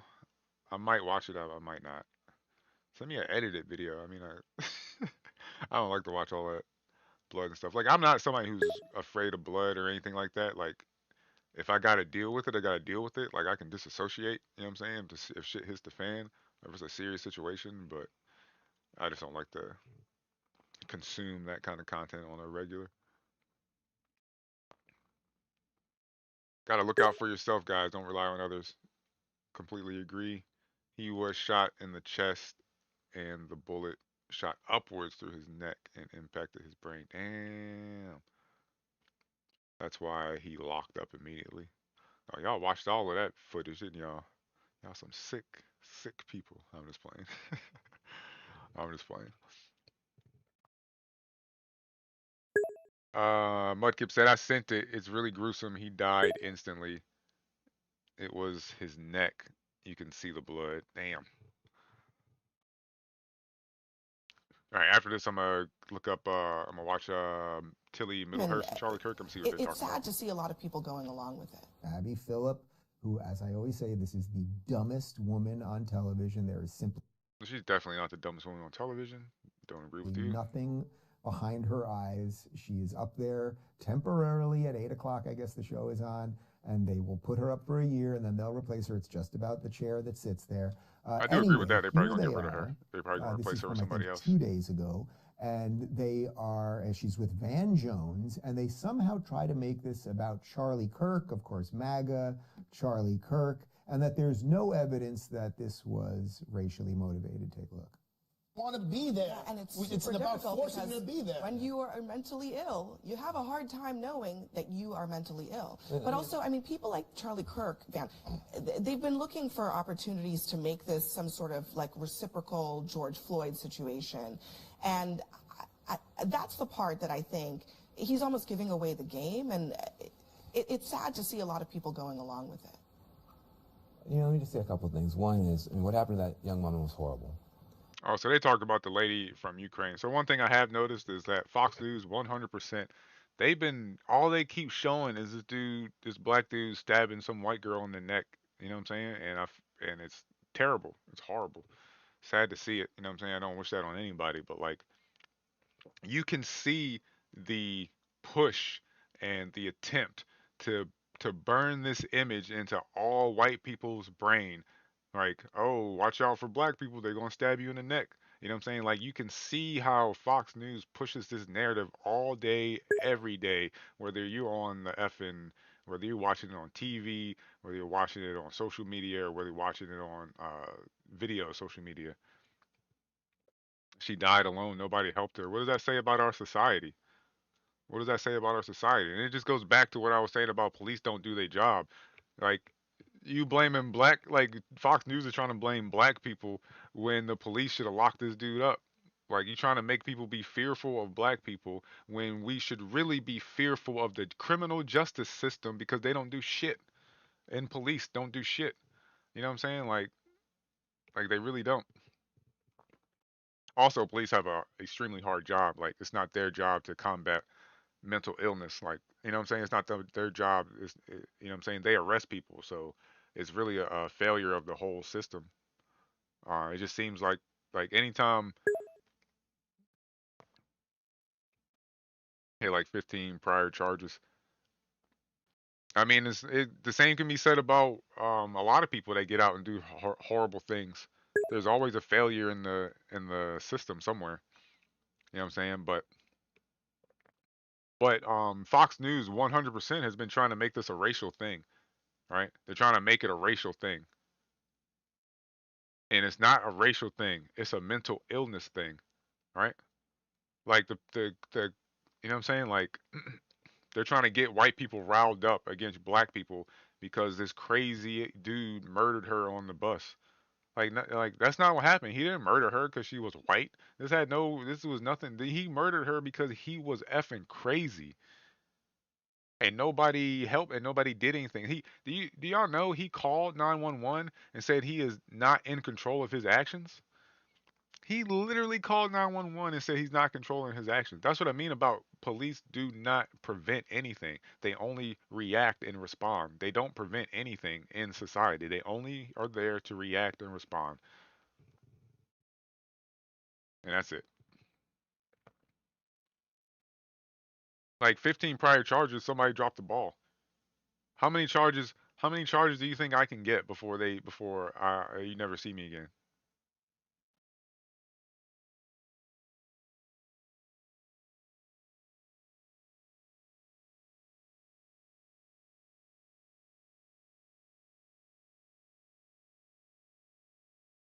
Like, How many charges can just think about that. He had 15 charges. Is that normal? Is that normal that somebody has 15 charges and is still out on the street? I would say it's not normal. Why was he out on the street? Because nobody wanted to deal with his mental. Ain't nobody wanted to deal with his mental, right? There was some kind of loophole or some kind of situation where nobody wanted to deal with his mental. And it's everybody's nightmare. If you're in any public space, a subway, whatever. I don't know. I'm not gonna watch this because they just be talking bullshit anyway.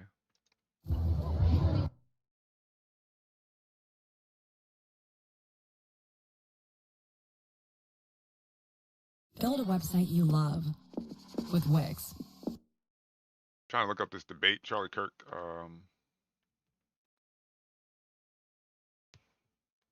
Yo, Cat, what are you doing?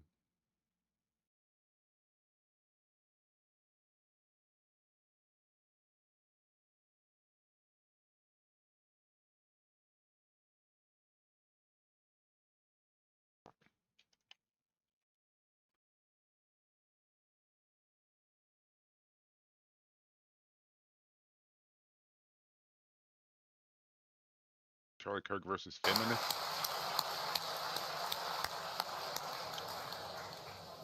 So I'm a feminist. My She looks question familiar. I'm not is sure about who the she role is. of women, though.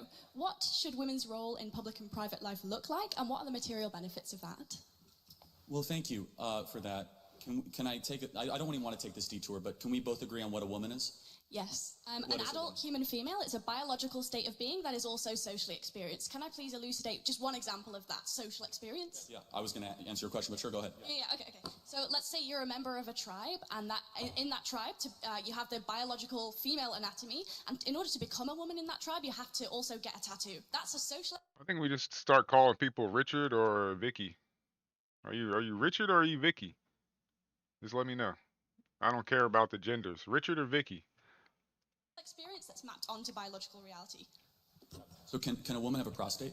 Can a woman have a prostate? Biologically speaking, a woman is an adult human female that has a biological reality, but it's also social experience, right? So I don't... Yeah, it's super easy. Like, can a woman have a prostate? So as per my definition of woman, I would say that people who have a prostate are biologically Vicky or Richard?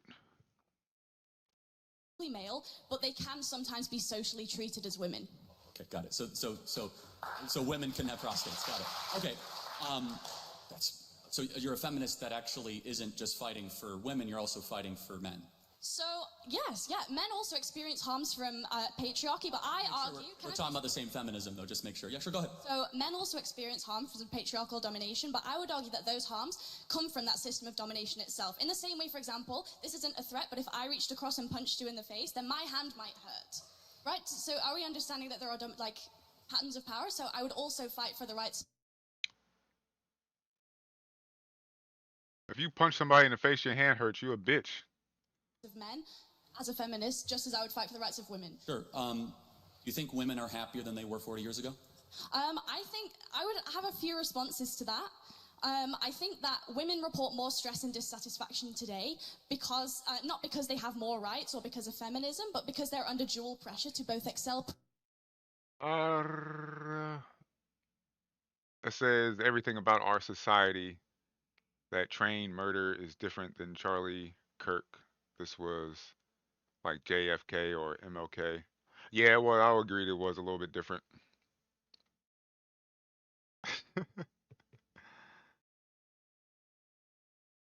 It's not racial, it's too much psychological tension and release.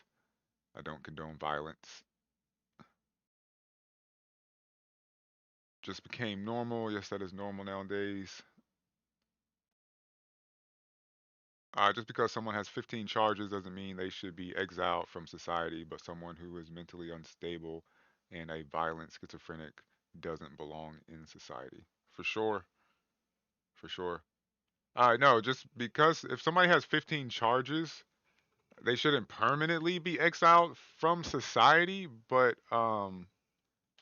like how I just don't understand how you get to 15 charges without getting exiled from society or without getting help. I just don't understand how that happened. Yo, cat, chill out.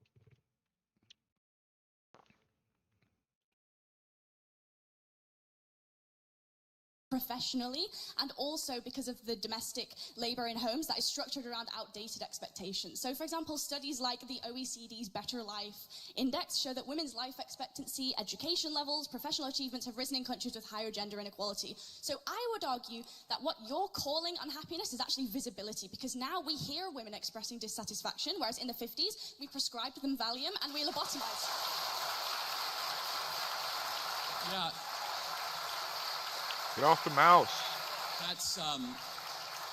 That's really rich. I didn't know women not to complain 50 years ago. That's funny. So, no, hold on a second. Why are suicide rates going up more for women? I think that encourages... Forget complaining. Materially, women are killing themselves more. Why is that? I think that even if both men and women have become unhappier, men's suicide rates have risen as well, and that's also been exponential. Can you at least concede that feminism offers only one potential explanation? There could be also other explanations. Of course, obviously, but feminism is the glaring thing in front of us, where we have fertility rates down, we have marriage rates down, we have unhappiness up, and we did something in the 1960s out of the universities of Betty Friedan and Gloria Steinem and all these feminists that basically said, you're trapped in a home, go get a job, freeze your eggs, take birth control, and all of a sudden women are way unhappier than they were 40 years ago. And I just have to ask the question, why is that? Is it working? And maybe there are biological differences between men and women that we should respect, and that deep down a lot of women want to get married and have children. In fact, we should applaud it, and we should support it, and we should say it means nothing if you're going to go be a CEO of some shoe company or be some banker in London. What matters if you raise children and you have something to pass down long after you're gone. I think I would bring 2 points to that. The first one is just really simple, which is that you can ascribe liberalism all you want as the cause of the unhappiness. I would argue something else. I would say that it's certain economic policy that has very little to do with the social acceptance of alternative lifestyles. I would say that we can recognize that income inequality across a vast swathe of Western countries has increased, which causes all kinds of social ills, a lack of social cohesion, housing price growth doesn't correspond with wage growth, monopolies increasingly become kind of emboldened to interfere with politics, and monopolies don't prioritize social health either. I think that those offer more compelling reasons for a decline in happiness than an increase in freedoms, because just one more thing, on an intuitive basis, generally speaking, people want more freedom, not less. So far, at least on this, everything she said before this situation, I don't agree with at all. But what she's talking about here, I do agree with. Okay, so if that's true, why is it? Do you agree that the happiest women of the West are married with kids? I would have to look into it. But Afghan King says, all right, later, guys. Hey, thank you for joining the stream, hey. Thank you for rocking out with me this morning. Right? They're the ones that actually have obligations. Does tearing down statues correspond to some kind of smiles per capita data set that I wasn't aware of? Again, it's like, it's a little bit of a one-liner. The happy and the grateful. The happy and the grateful usually don't go burn down Wendy's in their spare time, of which we saw in our country all throughout a single summer. But as a side note, you would agree. Yo, they burned down the police station, and that was the happiest effing day of my life. To see black people have the police running for their lives to go into that bitch and burn it down on live TV was one of the greatest feelings I've had. No lie. No lie. I don't care if you was Democrat or Republican. FTP. All day, every day.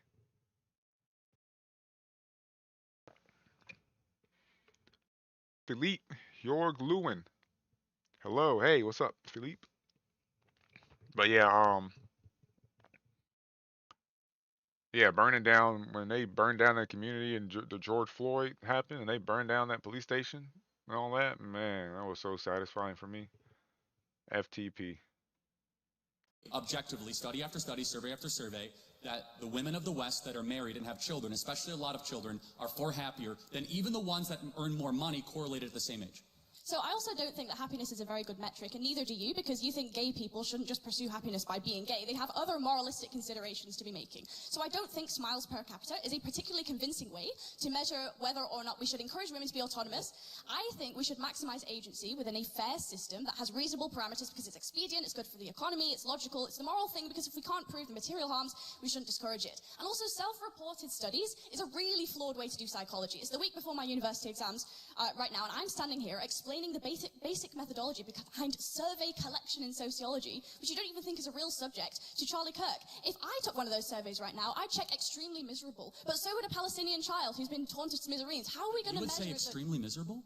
No, I'm kind of making a joke. No, I mean, but seriously, like, but hold on. I mean, like, that's an important point, though, is that the women of the West have it the best in the world, and yet they're way unhappier than women of sub-Saharan Africa. There's something fundamentally wrong here. Because the women of sub-Saharan Africa have something that a lot of women in the West do not have. The women in the West have cats, and they have good jobs, and the women of sub-Saharan Africa, they have a belief in the divine, and they have kids. And maybe there's a biological undercurrent that is... Yo, did he just take a yo? He said they got cats. Yo, shut up, Charlie Kirk. I got a cat right here. He heard that. keeping a lot of women from Yo, that was funny realizing though. their full That potential. was funny though. And so without reading your phone and just like, connecting. I'm not really reading my phone. Well, it's fine. Sure, then you can answer without it. She's Fair not enough. reading Would her you agree phone. that She's it's a good thing that more she's talking too fluidly and too fast for her to be reading her phone. I think she was just looking at it to keep her on target. women get married and have children in the West. I would ask you, would you say that a sub-Saharan She has been African staring woman at her has experienced phone. female I was genital mutilation wondering and why. she's extreme- I guess I was wondering why she was looking at her phone if she's not using it, because she's clearly not using it to talk. So I'm not sure why she was looking at her phone. She probably might just be a bad habit. extremely happy in a survey, and I also would check extremely happy in a survey. Who do you think would be objectively more happy, even if they both check the same answer? No, again, so I fully, if you want to talk about how Islam mistreats women, we could talk all day long. Like, I'm all for that. Me too.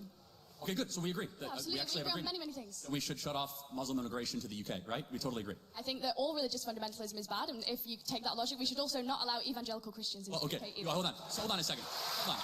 That's funny. Hold on. Can you show me a single, what would your example, because I have 50, of a single Christian country that you would say mistreats women, right? America. Oh, really? Yes. We had a female woman vice president. We had a female vice president, a female speaker of the House. Women earn more than men in America. In Rwanda, female representation in government supersedes the UK by quite a lot. Did women get treated better in Rwanda? Okay, I might be super off this. Like, is Rwanda Islamic? Like, I'm not totally sure. I don't think it is. Like, is it? Like, I don't know, actually. It's not. So, again, we were just talking about Islam. It's a little bit of a side note. But you must be morally clear, because you brought up female genital mutilation, which is a teaching of the Islamic faith. But as a side note, like, again, this is very important, which is, I'm not here to require you to do anything or not. I'm making a simple observation, which is objectively true regardless. The women of the West are miserable, and they're miserable for a reason, because we've told them to suppress how they are made by God and pursue something else and get a bunch of trinkets and get a bunch of promotions, and they end up at 38 years old with a big flat in London, and they're miserable. And we should tell them to stop freezing their eggs and start finding their partner earlier and have lots of babies. Yeah, okay, I think I'd bring two just final points to this. First one is just really intuitive, right, which is that if you actually care about women's happiness, then the solution is to structurally support them. That means universal childcare, shared legally enforceable parental leave, and in Nordic countries where women have high workforce participation and also some state support, they report higher life satisfaction than in more conservative countries, including America. So if your metric is happiness... Just use satisfaction equality surveys. You just told me matters. they're BS. So are satisfaction surveys bullshit or not? Because you told me they're Do you bullshit. acknowledge satisfaction surveys or not? You just told me that they're BS. Do you think they're objective? Hey, get off the screen. I What don't are you think that doing? Yes or no? It's the only sole data set, but it is a You data just set that you told me they're so flawed and you self-report. Okay, by the macro self-satisfaction data, I am correct. And you are right. When you have paid family leave, you are happier. I'm actually a proponent of that. At Turning Point USA, we pay for 6 months when somebody has a child. I think there's a lot of agreement we can have on that. We need to encourage having more children. I think the Hungarian child policy is phenomenal. We should look at that, because the greatest thing that is plaguing the West is we're not having enough kids. And it's not just bad because we won't have a future. It's also bad because the present is awfully miserable for too many women as well. Okay, in which case I think we get... Do I start bringing this to a close, please? Okay, I think just one final thing, which is that in which case we get to a really interesting argument about what parts of womanhood can be demarcated to the social and what kinds of womanhood can be demarcated to biological. So, for example, my anatomy is demarcated to the biological, but the fact that I might potentially be a better nurturer than a man, I would demarcate that to the social, you might demarcate that to the biological, in which case we have differing moral scales of value. I would ask why we should necessarily prioritize your moral scale of value, which prioritizes things like the birth rate, when in actual fact there are various other moral scales of value. And if you yourself are a free market American, why is it the case that you would not, like the previous speaker noted, I've already answered extend personal freedoms towards all spheres, including a private sphere? I believe in absolute truth claims, and it's absolutely wrong and bad when a society stops having kids to replace their own population. And then you have to import the third world, and you become the third world. It's bad. I disagree, but thank you. Okay, thank you.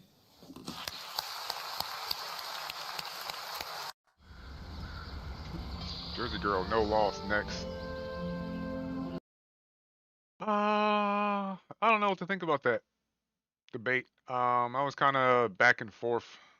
Like they both brought up good points, so I was kind of back and forth. I thought that was a good debate. I think it was a little too short. I think that was the issue why they kind of like it was like a speed run.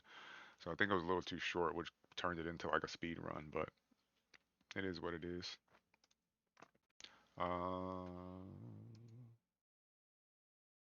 But yeah, I don't know anything about Charlie Kirk. I saw he was assassinated late yesterday. So I'm just trying to figure out who he is, why he's important, and what's going on. But my cat's ready to leave. Give me a second. Cat's done with the stream.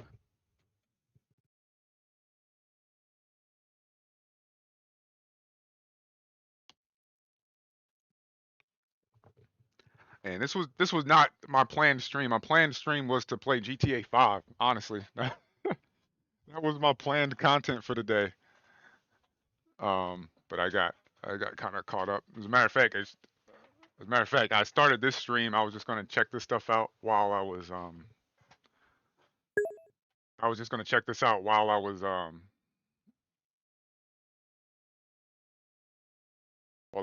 downloading it. What Kip said, I thought we was gonna binge One Piece. Oh man, we'd be here all year. We'd be here all year. Let me actually check. Let me look this up. And then let's look at the full debate. How long is the full debate? An hour. Oh, so he debated multiple people. Got it. That was like it was like a speed dating debate thing. Okay. I see. Oh, GTA 5 is complete. So, after this, I'm gonna get into some GTA 5.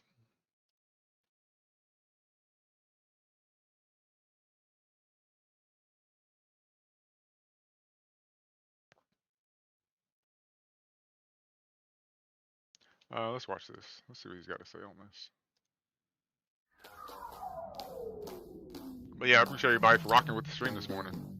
Like I said, I don't really know anything about faith, Charlie family, Kirk, and freedom, so I'm just trying to I'm get proud to partner with just trying to learn what he's all about and see why it is somebody would want him dead. So far, people have been saying he preaches a lot of hate and stuff like that, and I just don't see it. I don't agree with everything he says. I still have yet to see something where it's like, oh yeah, I can see where somebody would want him dead. The only thing along 2 weeks nonstop, we would be caught up like 24 hours a day, 2 weeks. But yeah, I just don't see he edits his clips. I just don't see enough where somebody would be like, yeah, this dude's trying to die. The only thing I do see is like maybe him on his college tour. Maybe somebody thinks he has a lot of influence over college kids, but that's just it seems to be a little bit of a stretch there also. But Kip said, yeah, he didn't do anything to get shot. Yeah, I don't see it. Like maybe AMAC, the Association of. And when I see stuff like that, I'm like, maybe he was maybe he has something else going on behind closed doors. You know what I'm saying? Like maybe something in government we don't know about that he was working on. While AARP pushes. Well, you said people just hate, but was that enough hate for somebody to go out there and kill him? Like I don't even see enough hate for somebody in the general public to go out there. I mean, yeah, there's nuts out there, but I don't even see it going that far. You know what I'm saying? Like I don't see that level of hate, or it would. You know what I'm saying? Like I said, there are crazy ass people out there, but I'm just not sure. There's a woke agenda. AMAC is fighting for Social Security, election integrity, and to make the Trump tax. Good evening. Yeah, one thing I will say is I severely underestimate the amount of stupid people and the amount of crazy people in this country. I can say that I do severely underestimate the amount of stupid and crazy people there are in this country. So Yeah, just to go shoot someone because they don't agree. Yeah, I don't like. I'm not going to shoot. Like, yeah, I don't. Yeah, I don't get it. Mr. Kirk, you've obviously devoted a lot of your life to electing, keeping in power Donald Trump, and you did so partly because you said Trump would put America.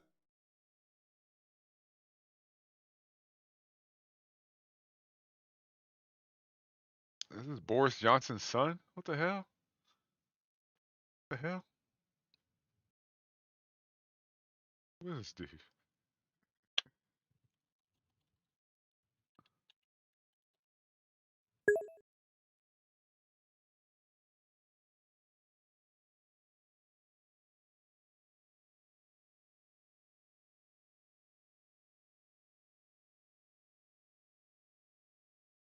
I feel like he's trying to be the next Boris Johnson.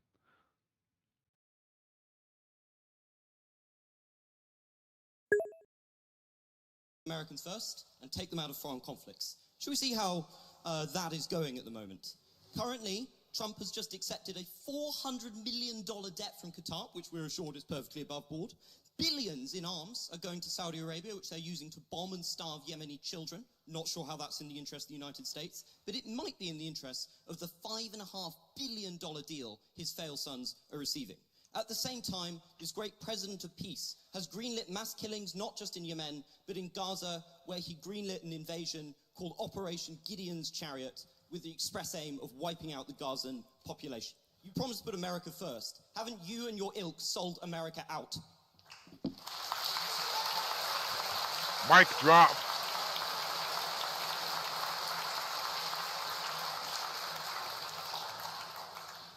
No.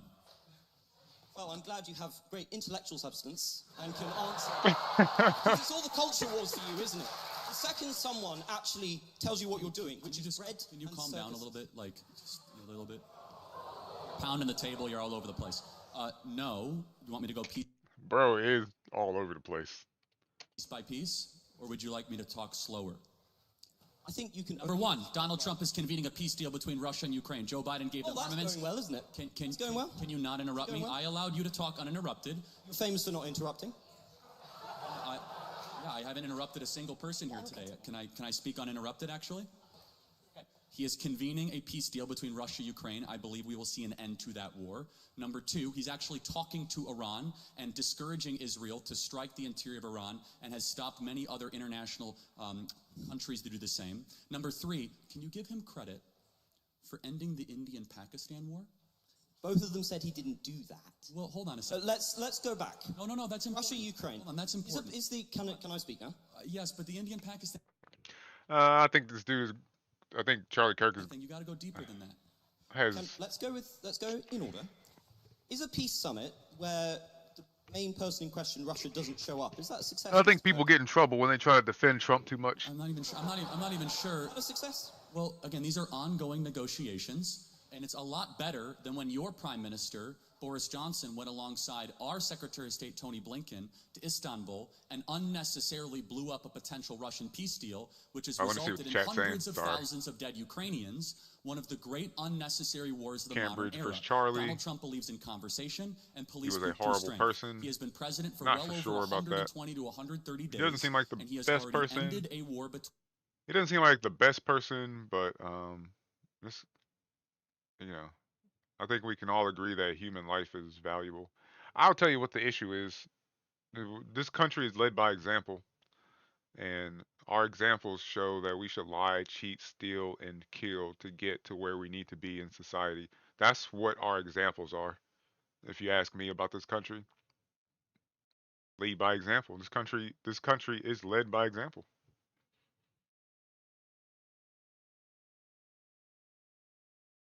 I respect you look up stuff and make your own opinion instead of just listening to these nutty people. Yeah, I'm not big on what these people say. Thank you for that compliment. His rhetoric harms whole communities. I haven't seen any rhetoric harms whole communities. I I very much disagree with his stance on systemic racism. So I might agree a little bit with that statement. Harms whole communities. Some of his rhetoric could have harm on some communities. Trump is bad word. You're not smart enough to be talking about any of this. I 100% am not smart enough to be talking about any of this, but I appreciate everybody for at least listening to my opinion. But you are 100% right, Vincent. You are 100% right. I am not smart enough to be talking about any of this, but I'm trying to educate myself on some of this. So maybe some people appreciate that much. Between two nuclear conflicts of India-Pakistan, he has secured our own U.S. southern border while we were being invaded by foreign powers. And thirdly, he is brokering a potential settlement with Iran that will prevent a major escalation in the Middle East. And finally, it is very difficult, but I believe they'll get it done, that will finally see an end to the Russian-Ukrainian war. I'm just going to disregard the enormous lies you just put out there about Russia and Ukraine. But do you really think leverage negotiations work if you cut off all your leverage and scream at one party in the Oval Office? Don't you think that has just emboldened Russia? Because look at the approach. Putin thinks so much of your glorious president, he can't even be asked to show up. You have elected, or help elect, somebody who is at best an idiot and at worst is deeply corrupt. Best an idiot, at worst deeply corrupt. If you're asking me if Trump is book smart, no, he's not. If you're gonna ask me, if you're gonna ask, is he an idiot? Not even close to being an idiot. Like I said, it depends on what type of intelligence you're looking at.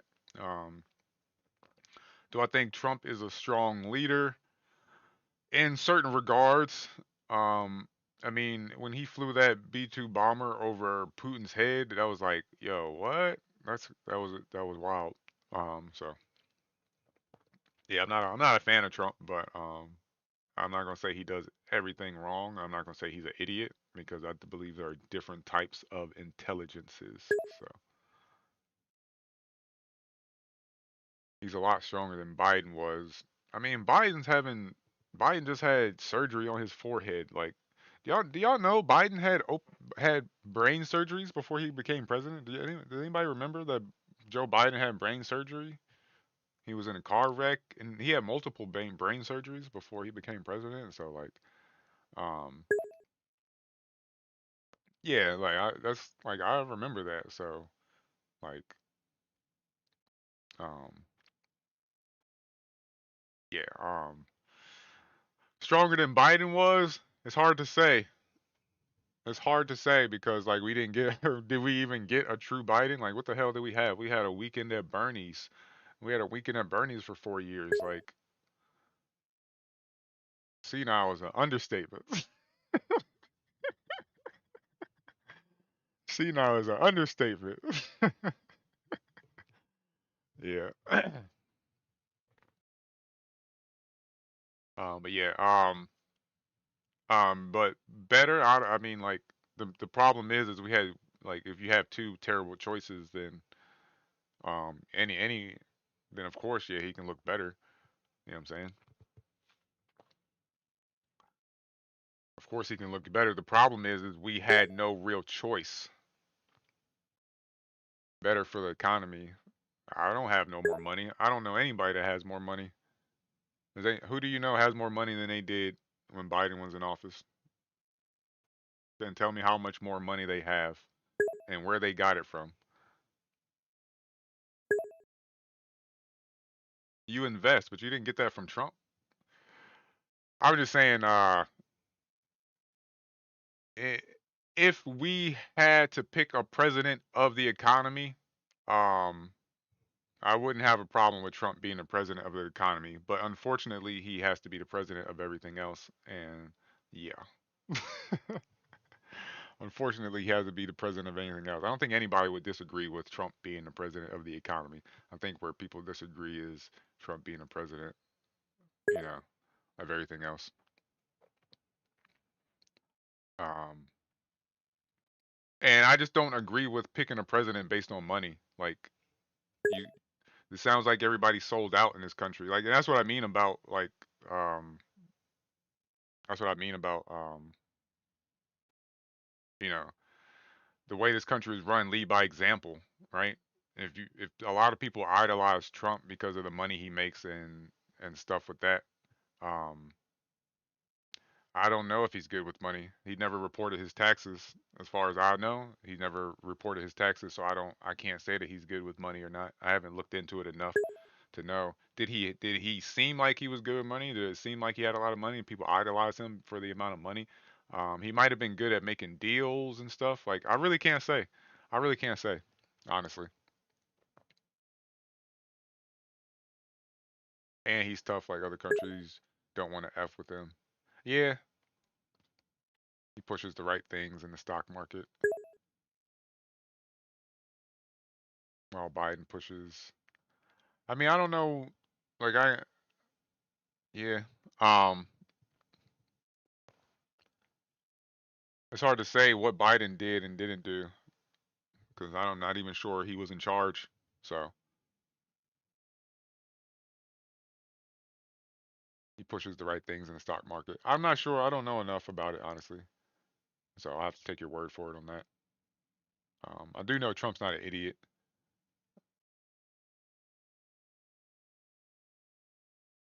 I do know Trump's not a complete idiot.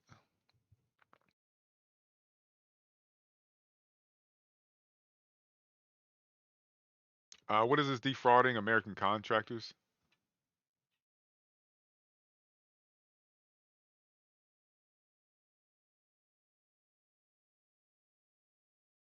You seem somewhere in the middle. You're self-educating something. Nothing wrong with that. Yeah, I'll try to figure out what's going on. Your ignorance is showing. Maybe it is. I appreciate you for seeing it. Trump dodged the draft in the 90s. I would have too if I was Trump. Like, uh, I would have too if I was Trump.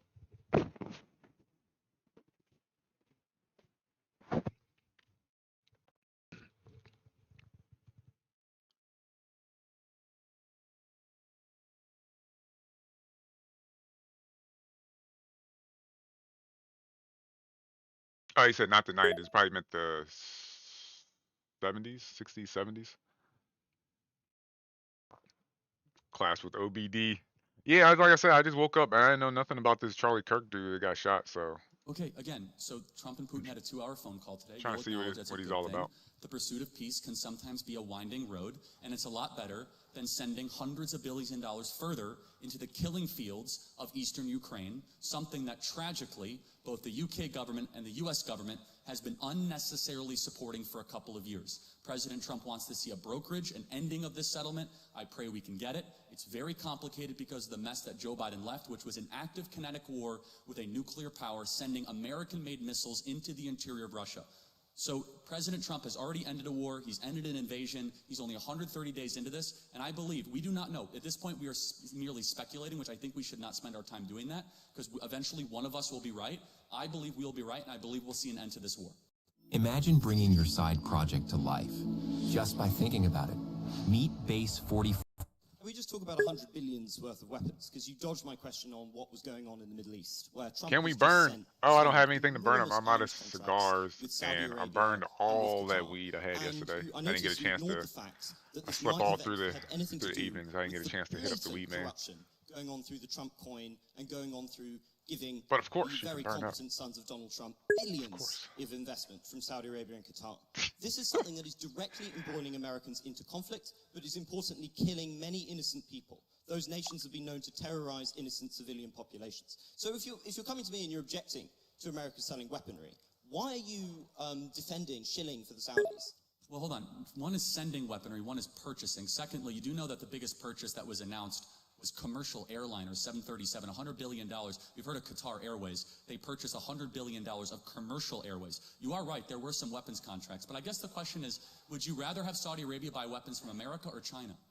I'd rather they not have American weaponry at cut price rates. See, I disagree. Let's talk about Qatar for a second. Okay, fine. You mentioned Qatar. You've been talking a lot about Hamas and the evils of Hamas. Can I ask you, who's the main funder of Hamas? Well, the Palestine... Well, the West actually funds Hamas. Which state? Well, Iran funds. No. Also, where are the Hamas leaders? And also Qatar funds Hamas. Yes. It is a combination So is of this a state we international should relief have a organizations. 400 million jet with the President of the United States on it? Hold on. First of all, it was not given to him personally. I understand the optics of it, but it was not given to him personally. It was given to the U.S. government. And under that standard, no U.S. government should ever receive any gifts from any foreign countries whatsoever. It's not given to him personally and not a violation of the. Why is he trying to transfer it to his personal library? He is. Not, actually. Okay, again, he sent out You're lying. This He should just say Trump is wrong on this, honestly. Hey, hold on to them points. We'll burn up.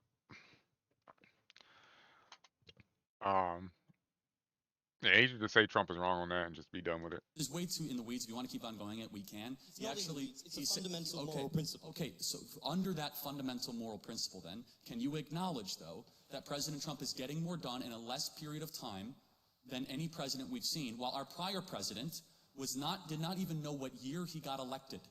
You understand the contrast here? What aboutism again? I'm not a defender of Biden. I'm not saying President Trump is far better than the predecessor. You have to defend the person you spent millions to elect. I will defend every day of someone who ends an invasion. That's all you do, brings down the price of oil, who is revitalizing the American economy, who's brokering peace, who stopped the potential nuclear war, who is bringing Iran to the table and bringing Russia to the table, someone who does not want armed conflicts with the greatest powers of our time. I will defend that endlessly. You are living what are you defending? in a fantasy world of your own creation. So it's quite hard to engage that, but then disprove But it. let's check on how Trump is doing in terms of diplomacy. Look, with the war in the Middle East, do you think it was a defensible decision to tell the Israelis you wanted Trump Gaza to agree for Israel to invade the Gaza Strip and to continue to murder thousands of innocent children and civilians in a pointless war? Is that in America's interest? Is that in humanity's interest? Well, first of all, you should know something about Trump. There's something, if you realize with Trump over the last... I think Trump just don't want. I don't think he. I don't know. I have to look at the specifics. I can't call it. He's quite a social media user and uses hyperbolic language at times. But let me ask you: in the conflict of Israel versus Hamas, who's the good guy? I believe both Hamas and the Israeli government are evil, but I think also that there is no justification. Are they equally? There is no justification. Hey, thank you for the follow. Murder and mutilation of thousands of sub. innocent people and children. The futile. Lag Slayer, thank you for the sub. There is no justification, Mr. Kirk, for invading hospitals, for bombing innocent populations and dragging out a war which is damaging Israel and the West's security. You've made that point, but it's not a point; it's a moral truth, isn't it? Okay, yeah. It was also a moral truth that the war started because 1,300 Jews were killed and 200 were taken hostage. And when you declare war on Israel, expect a firestorm in reaction. Let me finish, I let you talk. Israel, at its holiest day of the calendar year besides Yom Kippur and Rosh Hashanah, Samat Torah, the 50-year anniversary of the Six-Day War. On Shabbat, Hamas invaded Israel, deciding to go recklessly to music concerts, to homes, to kibbutzes, and taking 200 plus hostages. They knew what they were doing. In one of the most cloistered urban environments on the planet, 2 million people live in a place where it's impossible to wage war. Impossible. Where they wear civilian clothing, they violate every tenet of the Geneva Convention, and the IDF, when they do something right, they get no credit. When they do life-saving surgeries of a Gazan child, they get no... This is actually a bad debate on this topic because there's so much like between Gaza and Israel, like there's so much going on, so many nuance, like there's just so much going on. It's hard, like I just feel like we shouldn't get involved. Drop leaflets, they get no credit. But when they happen to bomb a place where they are operating their military from, which we now know from third-party verified sources, hundreds of Hamas military operations are in mosques, schools, and hospitals. I'm sorry, the country where they were living in relative peace on October 6th, that all of a sudden we had a war, and Hamas started the war. And I don't see people that were real. I've even heard rumors that Netanyahu enabled and had something to do with, not enabled, but like allowed the attack to happen so he could wage war on Hamas. So that's just rumors and speculations, but I did see some things supporting that. Really upset about the 2 million Germans that were killed in World War II, civilians. A tragic truth of war is that civilians die. I don't like it, and you don't like it. And they brought it upon themselves. The only... Noah. Okay, this is my opinion. I don't like him, but I didn't want him to die or wished it. He said his opinion, and I respect his respect, but mostly didn't agree. Seeing how he died, I'm just disappointed in people. I feel you on that. People are being happy about his death is also just weird as F. It is very weird. It's very weird. Um, like to like I said, I don't really know anything about him, but like um, I guess where a lot of these things go wrong is picking a side. Like when these political figures, you know what I'm saying, they you got to choose a side. I think that's where things go wrong. Same with the people who are cheering his death. Like, why are you doing that? Just because you're on, you know what I'm saying, a certain side of the fence? Like, I don't know. It's pretty weird.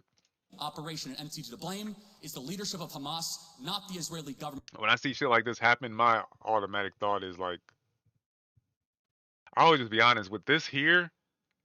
I'm just trying to figure out why somebody would have wanted him gone. Like, and I don't really see it, so it's hard to like. I'm just trying to figure out what was he doing that made somebody that mad, or was he doing something that we don't know about that made somebody we don't know about really mad? Like, for fighting this defensive war after they were invaded. I'm no defender of the terrible pogrom that was launched against Jews on that day. But the justification for the death of innocents cannot be an infinite cycle of bloodlust. It cannot be killing tens of thousands of innocent why are you civilians debating with this with war him? with no end in sight, people who are not Bro, it's complicit in those Israel. atrocities. It cannot be bombing hospitals which children use. It cannot be bombing hospitals That's Israel in which doing all cancer that. patients are dying and starving in there. The deaths that have been inflicted, nobody knows the true toll, but somewhere between 50 and 100,000 people lie dead under the rubble. And what is left for Gaza except for to continue to suffer under Hamas? Because it turns out Netanyahu's political strategy has not worked. It has entrenched Hamas within the territories. To be a Christian, I would have thought, Mr. Kirk, would never have involved suggesting that the price for an atrocity must be an infinite cycle of bloodlust, that innocent people and the young population must be killed to avenge some kind of providential quest. How can you call yourself a Christian? Well, you just did. I want to make sure we get I our moral don't. clarity straight before we proceed. No one likes what's happening in Gaza. No one with a heart or a soul or a mind likes when kids die. But you must understand who started the conflict so that you could end it correctly. And until Hamas brokers an unconditional surrender, of which they are unwilling to All do. right, I'm going to my man Como. Thank you for being with News Nation. Let me see what he has Moments to like say. this matter. Charlie Kirk murdered at a university in Utah, doing what he thought was part of the solution. President Trump first announced his death and ordered flags, half-staff. FBI Director Kash Patel just announced that they have a suspect in custody. There's some question about whether or not it's a person of interest or a suspect. We're going to know who did this. We're going to know why. And I don't even know that that part really matters, and we'll talk about that. But I knew Charlie Kirk. I saw sides of him that were not his public persona. You know him as a digital big shot who helped organize young voters for President Trump and really helped get him elected, which made him a hero to some and a devil to others. But Turning Point USA made a difference. And then Charlie did something really special. He started going around the country telling students to prove him wrong. And he made debate and disagreeing without being disagreeable cool again. Black applicants to jobs are 50% less likely to get jobs with they have a black sounding name. That's not even close to being true. That's not even close to being true. Wait, what? That is again. Black applicants to jobs are 50% less likely to get jobs with they have a black sounding name. That's not even close to being true. That's 100% That's true. not even close. Let me tell you why that's true. I had an interview for a job. I had an interview a job one time, and I'm not gonna say my government name on here, but it's not a black sounding name. I'm gonna tell you that right now. It's not a black sounding name, and I remember I got on the elevator, and then the reception sent me up the elevator. I got off the elevator, and the elevator doors open. There was two people standing there. One was the interviewer guy, He had a clipboard in his hand. I guess, you know, he had multiple interviews that day. So he looked at the clipboard, and then he looked at me, and then he looked at the clipboard, and then he looked at me again. And then he looked at the clipboard again and said my name with a question mark behind it.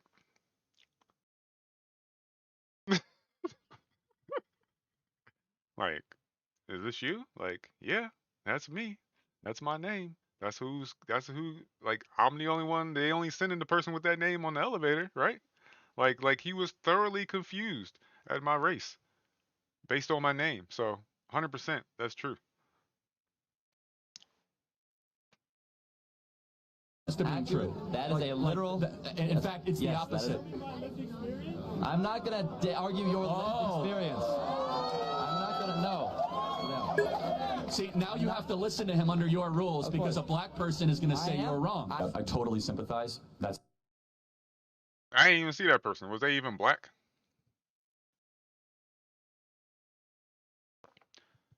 That's a racist individual. You talking about the person who talking about the person with the clipboard? They may be a racist individual, but they were the ones that held the keys to that job. Now they weren't. I don't think they were racist. I got hired. I got hired for the job. So like, but the name thing is true. The name thing. So I'll say the name thing is true. As far as like, I would do the opposite. I love to see successful black men. That's good. That's good to know. That's good to know. And I'm sure there are people out there. And like I said, I did get the job, but so I did get the job. So I can't say that he's clearly not racist. Actually, honestly, I don't have a really good point there. I'll be honest. I don't have a really good point there. Honestly, it's not even about that. It's really, I have a really white name. That's really what the issue is. I have a really white name. And so anybody who sees me and then sees my name is going to be like, wait, what? Is that you? So that's honestly what the real issue is. So I honestly can't speak to that. Honestly can't speak to that, especially in 2025. Like in 2025, like people are so like, there's so many black people, you know, there's enough black people in society. Like, I don't know if that's true. My name is Patrick. That's a pretty normal. It's a pretty normal name. I mean, where people think SpongeBob every time you you think people think SpongeBob every time they see your name?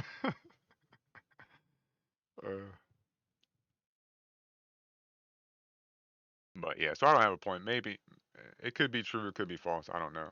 It's not true. It's never the only choice to commit a crime, and we should not put up with it. And so it is an insult to other immigrants from Vietnam and Laos and Pakistan that have to wait decades in line to morally equivalate people that come in and just break in. Oh, I have an unstable country. Like half of the world's countries are unstable. You know, they always say, "Is this the Krusty Krab?" And I have to say, "No, this is Patrick." This happened. I can't believe he's gone. I don't even know what to do with it. That he was murdered at one of the events that he thought was part of the solution, and I agreed with him. I didn't agree with his politics for a lot of the positions, but so what? Killed for his ideas? For his feelings about trans or Trump or Israel? Was the shooter a lefty or crazy or both?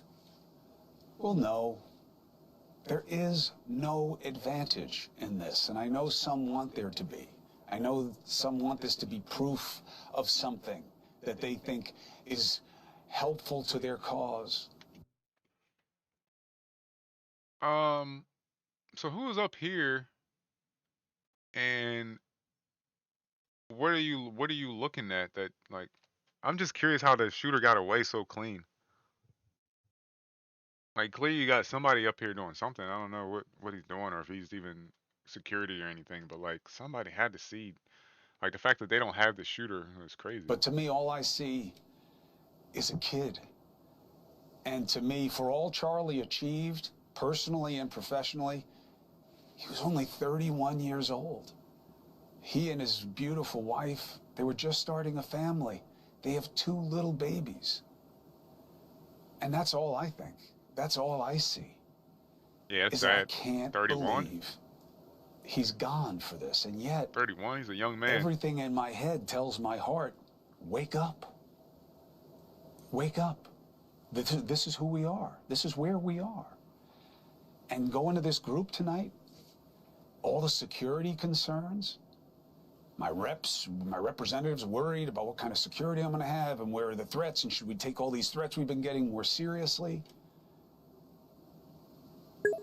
The president said the right thing, did the right thing with the flag, in my opinion. It's definitely sad. Democratic lawmakers, Jews, kids, our president, everybody's getting shot at. This is what we're doing. This is how we express ourselves. I know everyone is saying the right. If you're really interested in stuff, sometime go look up Uncle Tom documentary. It's Black conservative voices and history on politics. Maybe I'll look it up. Maybe. Systematic racism still exists. I agree. What happened? Just watching news. Watching news just making brain damage. All they are same shit. Oh yeah, the news is just covering. They're just going to get the same. You're going to get the same story over and over and over. But yeah, Charlie Kirk got shot and killed at a campus in Utah during on college campus while doing some debating. Very sad to see. But I didn't know anything about him, so I decided to hop on here and just try to figure out what was going on with the situation and who this guy is and we need to why come together. people or somebody might want him dead. I don't know that we're not accelerating in the opposite direction. I hear people on the right saying avenge him, and some on the left saying this is what you get. We're not battling over ideas anymore. We're cheap and we're ugly. We've reduced conflict to enemies and animus. I think there's a better chance that we see more of this than less of it. And God, I hope I'm wrong. Charlie and I agree on what matters most. And I'm not talking about on the personal level. Charlie was about his faith and his family. And for a young man, I was really impressed by it. Again, I did not agree with most of his political positions, but it didn't make me see him as an enemy. He was a sweet, tall, sensitive, kind person. That is how I experienced him. And that dividing for advantage, going all in on who and what is worse, it's killing our society. And that's what brought us together. And we went on Patrick Bet-David's podcast. And that's why Patrick and I have made an alliance, is to show that you do not have to agree to get along. What matters is how you disagree. Did you see this? I mean, don't fault Charlie for campaigning and believing in Trump. I don't. I think it's very healthy for the democracy. I don't really care what Chris Cuomo's politics are. I think that it takes someone who loves truth to go to the DNC and remind the viewers that all those boxes up there are bought by corporate titans. I thought that was really good. And look, I think that I don't know Chris very well, but it seems as if Chris has a knack to actually do what journalists used to do, increasingly so.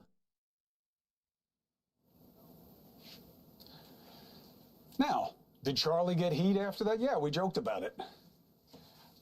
You were off today, Charlie. You know, like it was a game. Like he didn't have his fastball.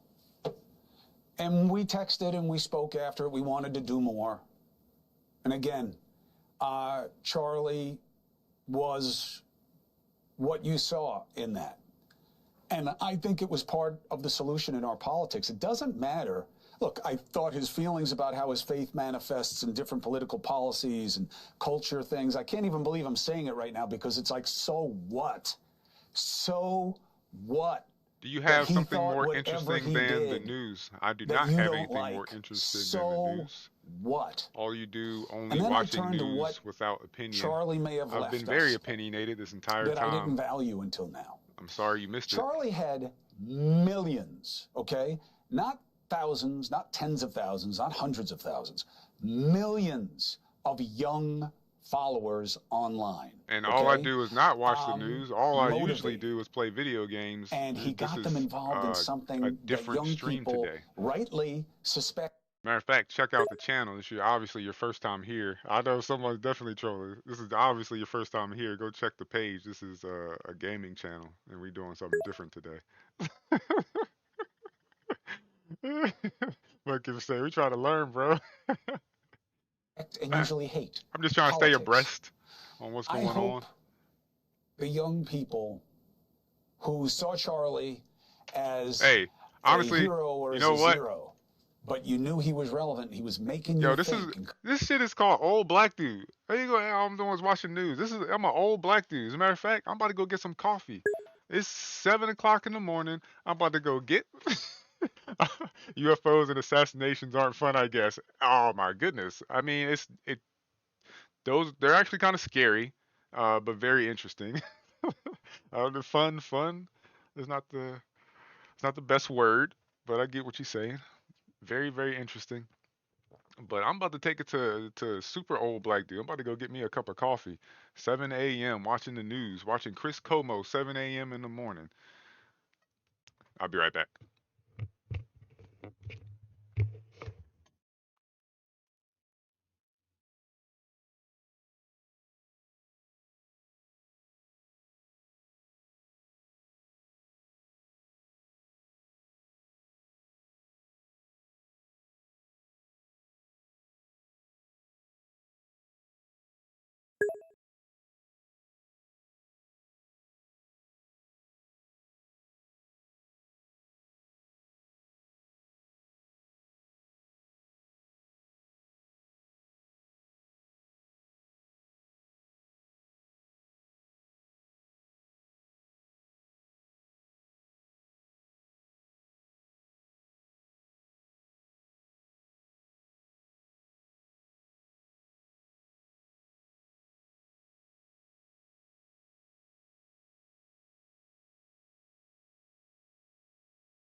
All right, I'm back. My fault. I had to go get me some coffee. Quick conversation while I was getting some coffee.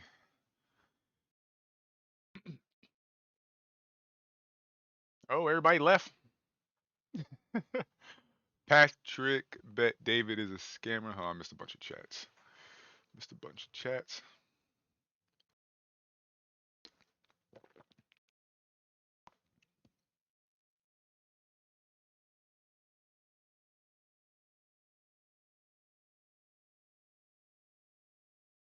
Oh, maybe I didn't miss any chats. Come up with arguments to defend or defeat his propositions. Please see what's happening around you. Please see what was lost in this. The OBD morning show. This young man, the head of a young family, so much in front of him. This is not Oh who shit, what's my we YouTube are. stream? I mean, my Twitch stream shouldn't still says GTA 4. have Fuck GTA 4. my kids Bugged ass game. coming to me about this, afraid that I don't wear a bulletproof vest. Afraid that what I do is dangerous. Is that what this murder means? That we have to start being careful about what we say? Judging by the responses, I don't know. The comments from leaders seem to me at best perfunctory. Vile political violence, no place. I mean, that's what you say because that's what you're supposed to say, right? That's not what you say. No, that's what when you you're say really because you're scared and you're a politician and you don't want to get shot. That's what you say when you yourself are a politician. You don't hear me saying there's no place for political violence, which there's no place for political violence. So you do hear me saying now, but I don't. There's nothing I have. There's nothing I have to say because I'm not worried about it. If you feel like you got to say it, you're probably worried about it.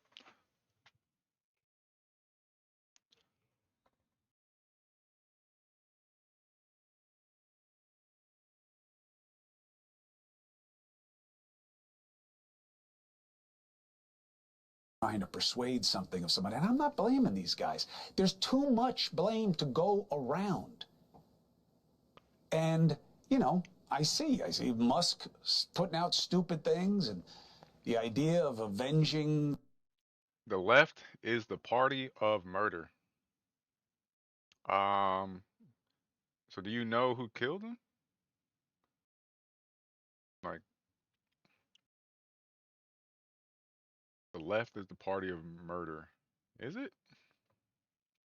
This and the party, the left. Like, why do you automatically blame the left?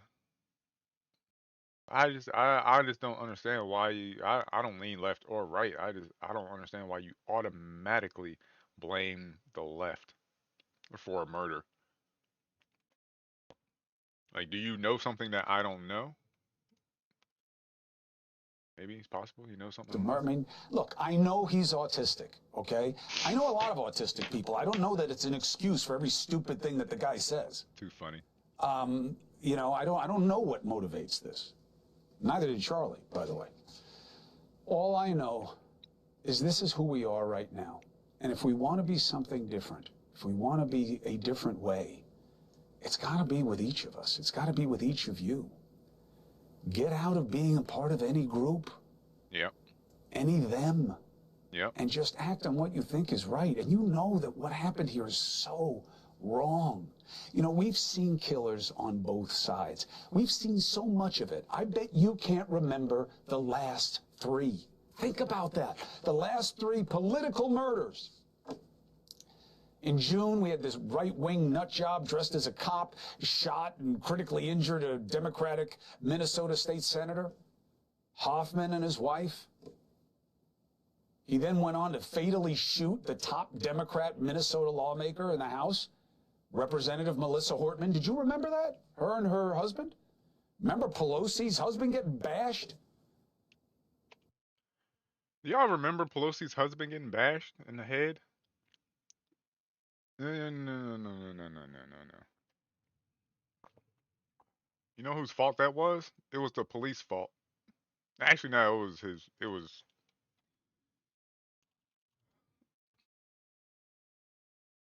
Bro, the police don't save you. Police. The police showed up, and they were struggling over a hammer, right? The police showed up and they were struggling over a hammer. Pelosi's husband seen the police show up, right? And he let go of the hammer, right? Okay. So they're struggling over a hammer. The police pull up, guns drawn. Hey, what's going on, right? So the police say, drop the hammer. Pelosi lets go of the hammer. The dude has the hammer, takes the hammer, and hits Pelosi in the head. Or Pelosi's husband hits him in the head with the hammer, right? While the police are standing there watching it. The police ain't gonna save you. You don't believe me? I'll show you. Let's watch the video. Watch how the police watch this dude get attacked.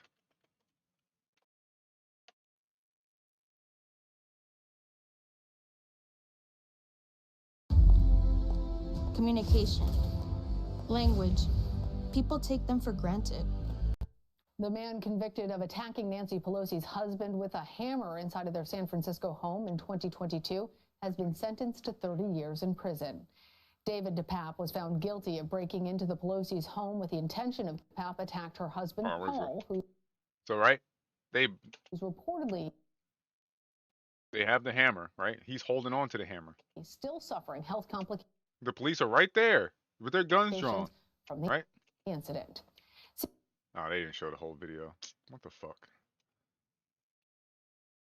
Damn news.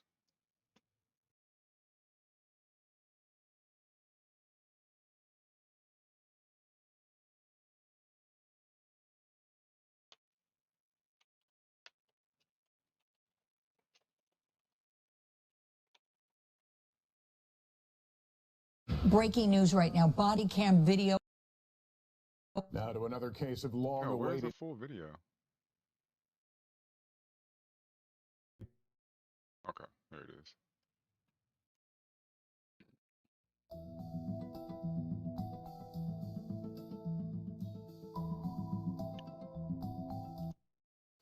What's going on, man? So, dude's got the hammer, and he's got hold of the hammer, right? Okay. The police are here. They're like, what's going on? Hi. Drop the hammer. Nope. Hey. Okay. The police gave him a command to drop the hammer. He said, nope. While he's pulling the hammer from him. What is going on right now? Okay, so you gave him a lawful command, and he told you no, and now you're going to ask what's going on here? I'm just going to say, if that was a black dude, he would have shot him already. Period. Point blank. If it was a black man, he would have shot him already. He's not going to ask. He's not going to give a lawful command, and then the dude tell him no, and then he's going to ask what's going on here? Like, nah, that's not happening to a black guy. Boom, hit him in the head with the hammer. The police watched this happen. The police watched this happen. Yeah, he's motionless on the floor because dude just smacked him in the head with a hammer. So that's what I mean. Like police watch this happen. They will not save you. Police will not save you. Don't even think about it. Now just watch. Just imagine if there was a black dude. Imagine how many times he'd have been shot before he got a chance to hit dude with a hammer. Hey, how you doing? What's going on, man? What's going on, man? Everything's good. Why are you there? Do you even know why you're even here? Come on, Mr. Police, man. Do you even know why you're here? What was the call for? What's going on here? What the fuck you mean what's going on here? You have no idea, so you have no idea what's going on? You have no idea why you're here? Hi. Drop the hammer.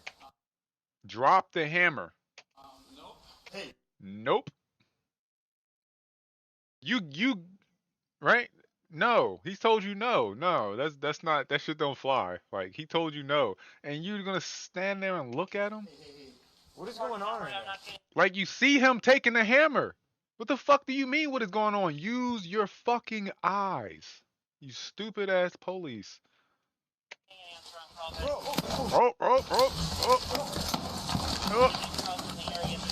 Police will not save you. Police are not preventative. They are only reactive and reactionary. Better save yourself. You better save yourself. This dude called the police. Think about it. Think about it. He called the police before he got attacked. They arrived before he got attacked. He was saved. They told him to drop the hammer. But they didn't do shit. They didn't do shit.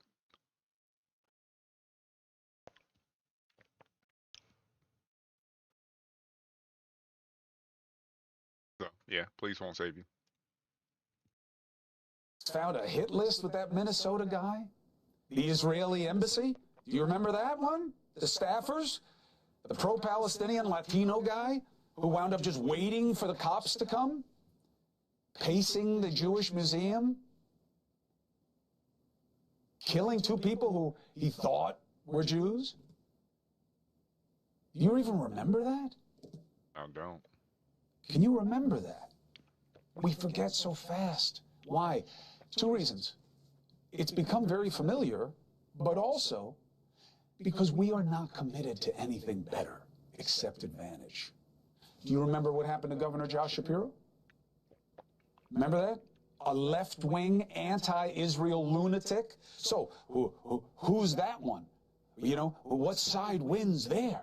Well, he attacked a Democrat, so it's bad for the right. Oh, but this guy's anti-Israel, and that's a far-left thing, so it's good for the right.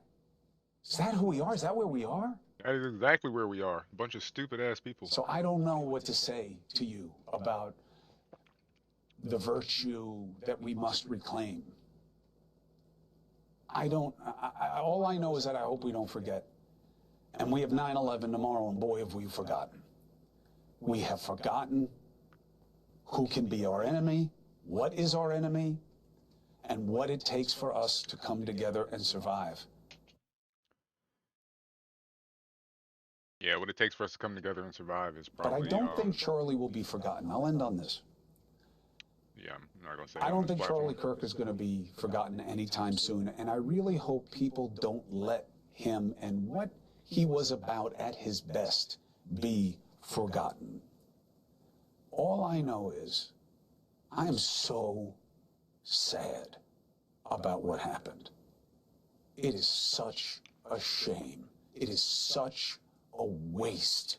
It makes nothing and no one better. And all I know is that I get to decide what to think about it and what to do after it. Yeah, I guess that's kind of along the lines of what I'm getting to. Is like, I don't really see why they killed this man. Like, I was thinking along the lines of maybe I don't get it. It has to be some wild, crazy person, or I don't get it. I really don't. I honestly don't get it why they killed him. I didn't see. I mean, other than maybe him aligning himself with Trump, maybe that was it. I don't care about the threats, because I believe that the value here is in using the platform as long as I have it to try to get us to a better place. It is not about agreeing or disagreeing. It is about how we disagree and how we prosecute the case for what we want America to be. And we are not getting it done. If this fight is not over ideas, it is lost before it begins. I am so sorry for the Kirk family. If there is anything that we can do as you guys go forward and decide how you want Charlie remembered, just let us know. Thank you for watching. Subscribe below and download our News Nation app right now on your phone, and you will get... All right. Yeah, we'll wrap this up here shortly. See if there's anything new coming out at 7 a.m.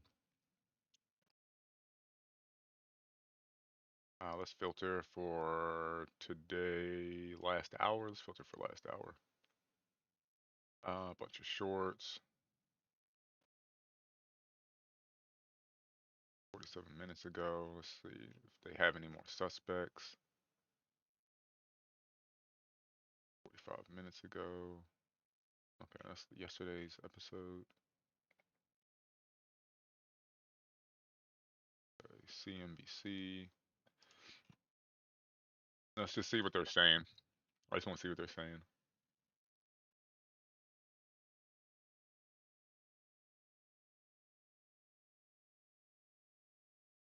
Breaking news, Charlie Kirk confirmed dead at 31.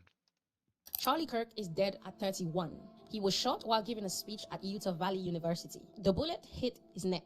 He didn't survive. Donald Trump confirmed it on Truth Social. He called Kirk great and even legendary and ordered flags to fly at half-staff. Charlie lives behind his wife and 2 kids. Police and FBI are still investigating. No suspect has been named. This isn't about just politics. A man who built his career speaking to young people has been killed while doing exactly that. Whether you like Charlie Kirk or not, this man did not deserve to die the way he did. Rest in peace, Charlie Kirk. Charlie Kirk is dead at 31. He was shot while giving a speech at Utah Valley University. The bullet hit his neck. He didn't survive. Donald Trump confirmed it on Truth. First, the manhunt is in full force for the shooter that assassinated firebrand conservative activist Charlie Kirk. Police say Kirk was shot from 200 yards away during an event at Utah Valley University, sending thousands of spectators running. Democrats and Republicans this morning calling for an end to the political violence. We have live team coverage on the shooting and the reaction from Washington this morning. News Nation's Xavier Walton has the latest from Utah Valley University. So Xavier, let me start with you first. This happened at Utah's largest public university, all captured on camera from thousands of people in that crowd. So they How know. is the shooter still at large? Exactly, This so they morning? know what the hell is going on. Either he's a professional, and this was a hit, or security is trash. Or they probably just know way more than they're saying, which is Mark, good morning. You know, that's the question that everybody is certainly trying to figure out, this massive manhunt. You got local, state, federal authorities all looking for him. Still, no one has been apprehended as we get into the wee hours of the morning here, local time, just after 4 a.m. To give everyone a sense of where we are this morning, the shooting, the political assassination, if you will, was just off in that direction. But this is really as close as we can get. This is as close as authorities are going to let us get, because it is still an active and ongoing investigation. There's still a massive manhunt underway for whoever filed that single shot. At last check, and this is the latest information we got at the press conference just last night. Right now, they are calling for anyone with any information really to just come forward. Here's what we last night. Right now, they are calling for anyone with any information really to just come forward. Here's what we have confirmed right now. Police released a statement late last night saying that 2 men had been detained. One was interrogated by law enforcement. Both were ultimately released, though. Police added that investigators were reviewing, multiple active crime scenes. The last check, the most recent update we have from authorities, the request for the public to come forward with any sort of information or videos that might help their investigation to apprehend somebody. Officials say it was one round from a rifle fired from a rooftop on the Utah Valley University campus. The shot believed to have been fired from about 200 or from 2 football fields away. Kirk collapsed as thousands in the crowd ran for cover. Security rushed him to the hospital. Unfortunately, where we now know, he later died. Officers say Kirk had his own security detail, along with 6 uniformed police and other officers in plain clothes. They were in the crowd. Authorities believe, the suspect was dressed in dark clothing. Still, they're combing through surveillance videos that may help them. Now, you mentioned Kirk a little bit. You talked about the father of 2. Kirk rose to fame by founding Turning Point USA back in 2012, an organization, designed to mobilize conservative students. He was known for bringing his debates to college campuses. A format called Prove Me Wrong, his YouTube channel, featured sparring with students on issues like gun rights, transgenderism, immigration, traditional family structure. His supporters credit him for energizing a new generation of young conservatives. Charlie Kirk, you know, Marky, just 31 years old. His birthday was October 14th, so just a little more than a month away. But here this morning on campus, still a very active scene. You see police lights kind of behind the camera and off in the distance as they're trying to bring whoever did this to justice. Thank you for watching. Subscribe below and download our News Nation app right now on your phone, and you will get fact-based, unbiased news for all Americans. And what else we got? 31 years old. Conservative activist Charlie Kirk was shot and killed during an event at a college in Utah. Eamon Javers is here. I mean, there's nothing. I thought I saw like a video of something. Let's see. Let's keep watching this. So most likely, the Utah State Police already set up a command post to bring the people to the one spot where they could organize their crime scene investigators, and then they're going to basically span out, start interviewing people, and determine whether he's a lone shooter or there's more people involved in a conspiracy. And that was going to be my next question is the, you know, and I know law enforcement trains for this, but there's just that chaos of so many people that were in this like college quad, they're running. This one person, it appears, we don't know his identity at this point, is in custody. How do you make sure in all of that chaos that there isn't someone else who is part of this? Well, you really can't. You know, when you have, you know, it looks to be about 5,000 to 10,000 people running in all different directions. The only thing you do is you got to start at the source, which is the shooter. They have him immediately identified. It looks like he may have made the shot from within the crowd. Okay, and this is very old information because now we know none of this is the case. How do you not know that that shot came from far away? Like even the people in the crowd were looking like, even the people in the crowd know that that shit didn't come from the crowd. This is effed up. It's effed up. Even the people in the crowd knew that shit didn't come from the crowd. So what are you talking about? Oh, hey, it's the dude from Live PD. Right? Is that the dude from Live PD? I swear that's the dude from Live PD. I don't know if y'all used to watch Live PD, but that was one of my favorite shows. Wait, what the hell is this? What is this? 2D platform? Ninja Gaiden? What's the new Ninja Gaiden? No, Shinobi. Marvel Adventures. There's a new demo out. Hey guys, thanks for checking out my channel. I appreciate it. I'm pretty sure this is bro from Live PD. Utah Valley University. I just got here a little while ago. Ryan Enton, is he from Live PD? Shut up.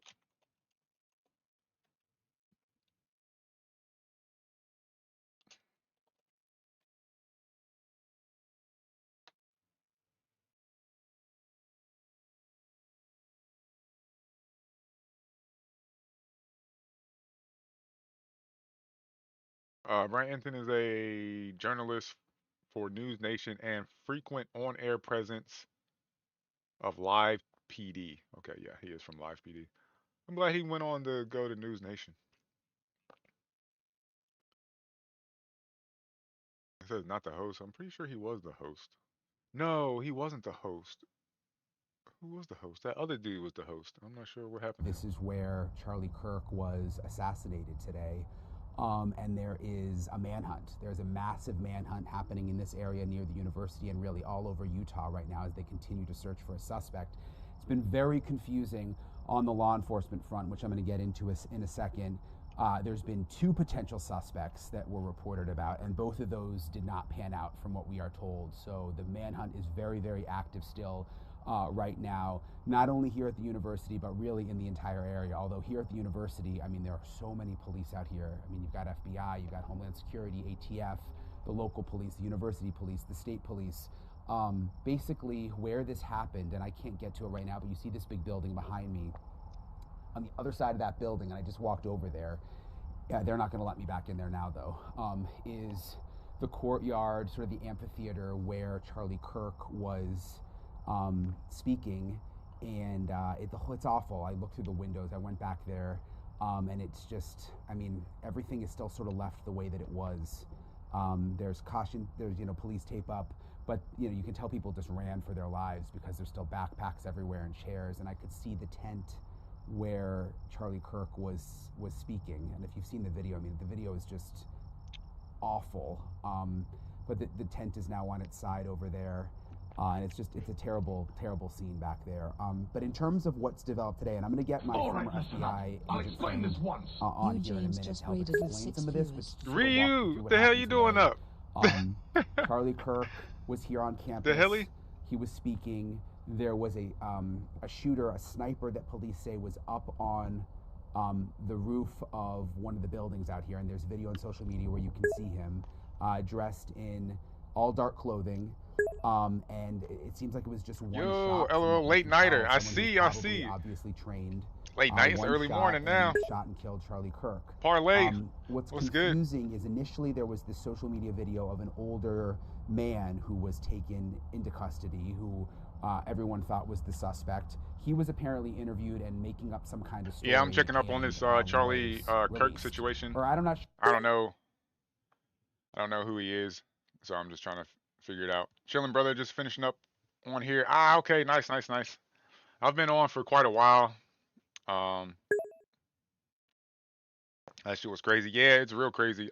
When I seen he got shot, I was trying to figure out who he was and what he was about. So I've been up watching all kinds of watching some of his debates and just trying to get a feel for who he was and why somebody would have wanted him dead. And I didn't from everything that I've seen, I didn't see like people saying he had a lot of hateful rhetoric, but I didn't see it. To be quite honest, I didn't say. I'm not gonna say I agreed with everything he was saying, but I didn't see this hateful persona that people are trying to put on him.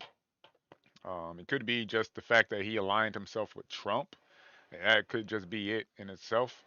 But looking at watching the content and trying to and just trying to figure out who this person was, 100% they didn't deserve that shit. 100% he didn't deserve that shit. So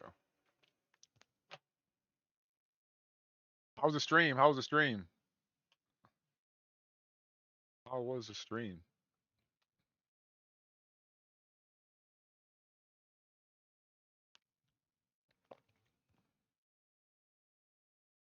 Yeah, I'll be on for a little bit, but I was playing GTA 4, man. GTA 4 is busted. The game is busted, man. If you've never played it, just don't even try. There's so many glitches and bugs in the game. It was not a fun experience. Most notably, the very last mission in GTA 4 is bugged to the point where it's unplayable. I couldn't even finish the game, so I just uninstalled it and installed GTA 5 because I wasn't going to spend any more time. It had me on Reddit looking up all different kinds of workarounds and fixes, and I did find one. That worked one time, but I couldn't repeat it to get through the mission, so I said F it and watched the ending on YouTube and uninstalled the damn game. Ain't nobody got time for that. Especially when you old as hell like me, I ain't got time to be it was ridiculous. The amount of bugs in that game is ridiculous. But yeah, I'm just checking with my man, Brian Enton. I used to watch him on Live PD. I don't know if y'all remember Live PD. He might still be in custody for lying to police. I thought it rivaled cops. So then we were told that there was that the suspect was on the loose. Okay, manhunt. That was this afternoon. Then police have this press conference here in Utah where they're basically in the beginning of the press conference making it sound like this is still an active manhunt and there is no suspect. But during the press conference, FBI Director Kash Patel tweets out that they have a subject in custody. So then at the press conference, reporters start asking about that, and the governor says, we do have a person of interest in custody, and we are questioning that person.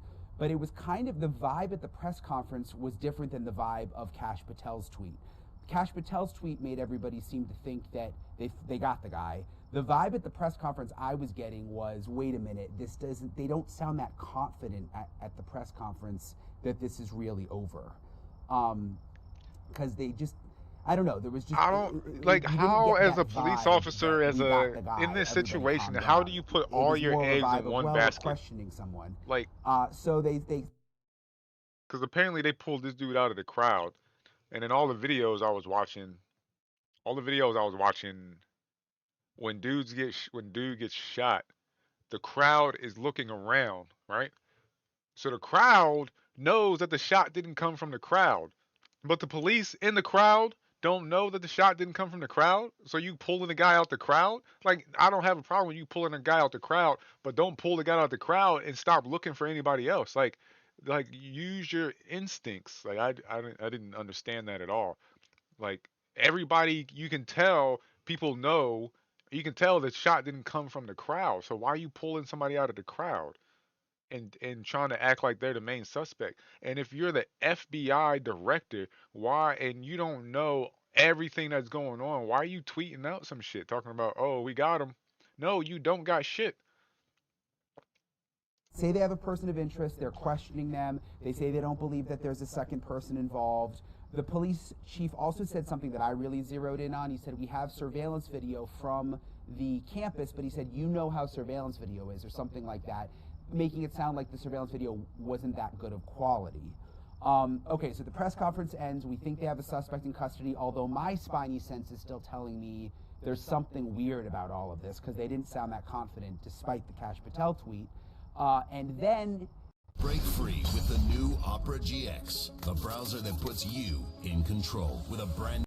It comes out that there is no suspect in custody. They have released the person of interest they were talking to, who apparently is not involved. At least that's what it seems like, because they released the person, and now we're back at square one with an active manhunt. So as of right now, no suspect in custody here in Utah for the shooting of Charlie Kirk. Me. When was this? You have this to was wonder 6 how hours much ago, time so that was was wasted. I mean, hopefully they were still investigating during all of this, but if they actually thought the first guy was the person, then they're fucking and then idiots. Hours later, the second person they had in custody was the person. They're fucking idiots. They could be way behind, and this they're part of the way country, behind because they're it's idiots. rural out here. You've got mountains all around, a lot of places that someone could be hiding right now. So we don't know what they know. It's interesting that.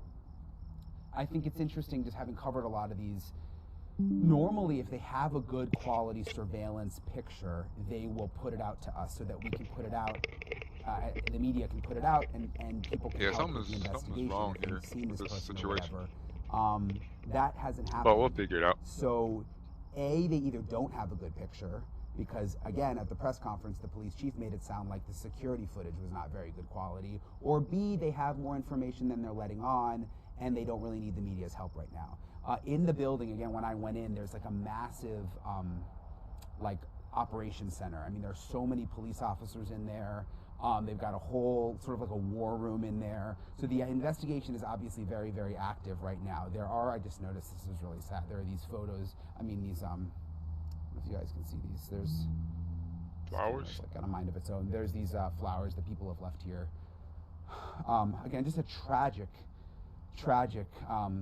day. I mean, for our country, regardless of what your political beliefs are, it's not good that this happens in our country, and it's very, very disturbing.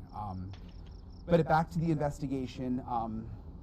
Yeah, I don't think there's any it's new been quiet information out. In terms of since that press conference, since they first said there's a suspect and then said no, it's not a suspect. Yeah, I don't think there's any new information out.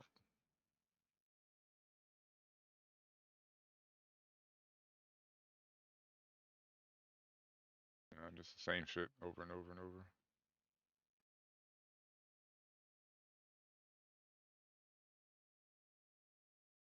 Do you know how much Charlie Kirk's 2 children will inherit? What the hell? What the hell kind of video is that?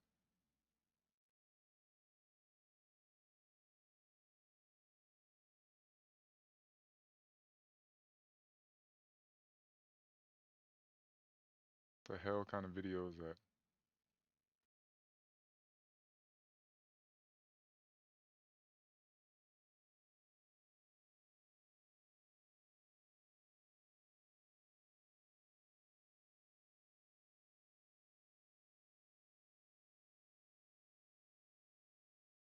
Yeah, so you know he was shot from a rooftop.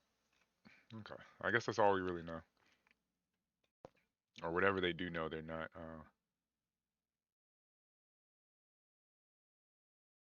Did you notice the man who cheered after Charlie Kirk was attacked? This is the reason.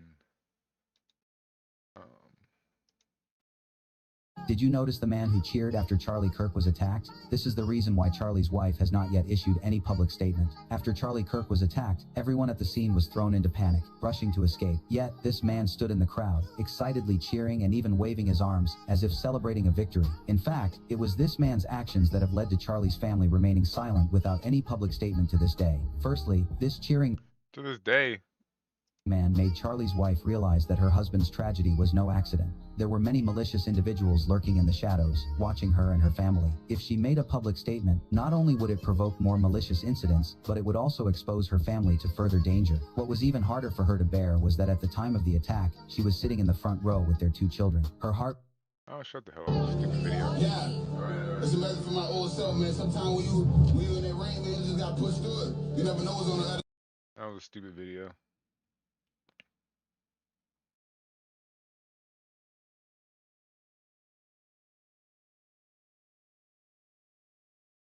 Yeah, I don't know. I learned a little bit about Charlie Kirk, but at the end of the day, I don't really know. I don't see the level of hate that would cause somebody to shoot him. I mean, that dude. So I'm guessing that dude in the crowd was the dude they pulled out of the crowd. Yeah, I'm sure that was a dude they pulled out of the crowd. Like I guess they thought was the shooter when he clearly is not the shooter. But maybe I guess maybe they thought they knew something. I don't have a problem with them pulling him out.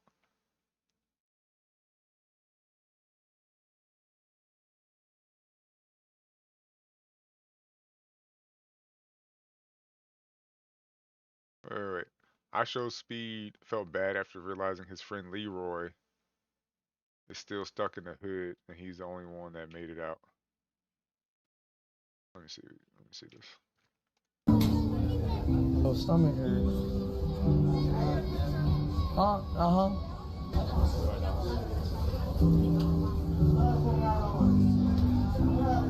Nah, chill, you can eat. Oh. Oh, stomach hurts. Uh-huh.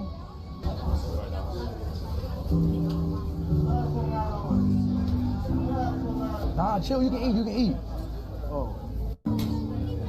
Oh, stomach hurts. Yeah, I don't know what that was all about. Yeah. Yeah. Charlie Kirk.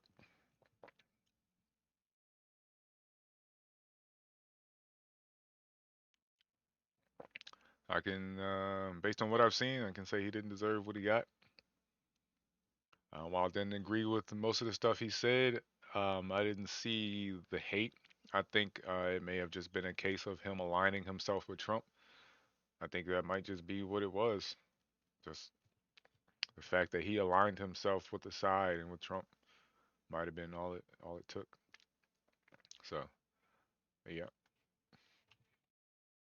I'm probably gonna, let's see. This was gonna be a GTA 5 stream because GTA 4 is busted. I did install GTA 5, but I'm not gonna start that today. I'm gonna start that tomorrow. So GTA 5 starting tomorrow. I'm gonna play the game like normal, you know what I'm saying, keyboard and mouse, while at the same time setting up the motion capture stuff for it. So I will be hitting GTA 5 with the motion capture, but I feel like I have to play the game first so I can understand, you know what I'm saying, all the different button presses, controls, key bindings. Like I gotta understand what the game is all about and how it's different from GTA 4. So I can really wrap my mind around what I need to do for the motion capture. But yeah, so don't expect the motion capture GTA 5 anytime real soon. It probably won't be this week. And I'll be working on it in the background while I'm playing the game. Not like while I'm playing, but in the same week I'm playing the game, I will be off stream setting up the motion capture stuff for GTA 5. And if I can get that shit working, woo, it'll be a new era for GTA. If I can get the motion capture working for GTA 5, man,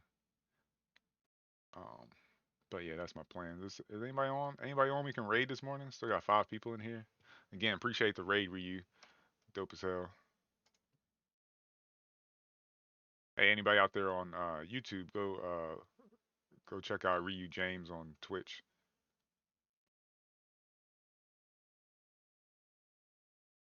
Go check him out.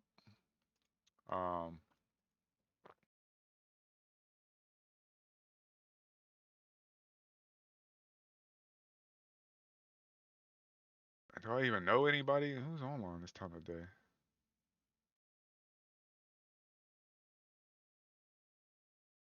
I don't know who this is. They're playing World of Warcraft though.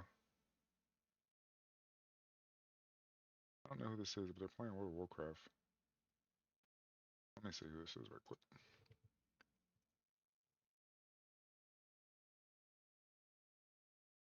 Pause for parenting, hardcore and coffee. Yo, let's effing go. I'm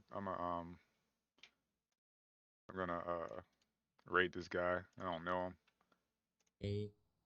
My warlock in a World Crater.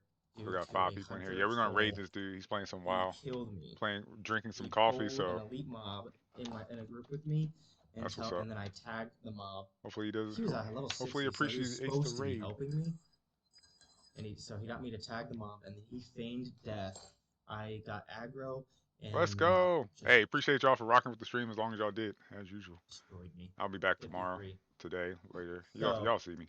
I really want to get back to the crater because it was really cool. It was kind of an intense zone because it's very mob heavy, but it was really, really cool.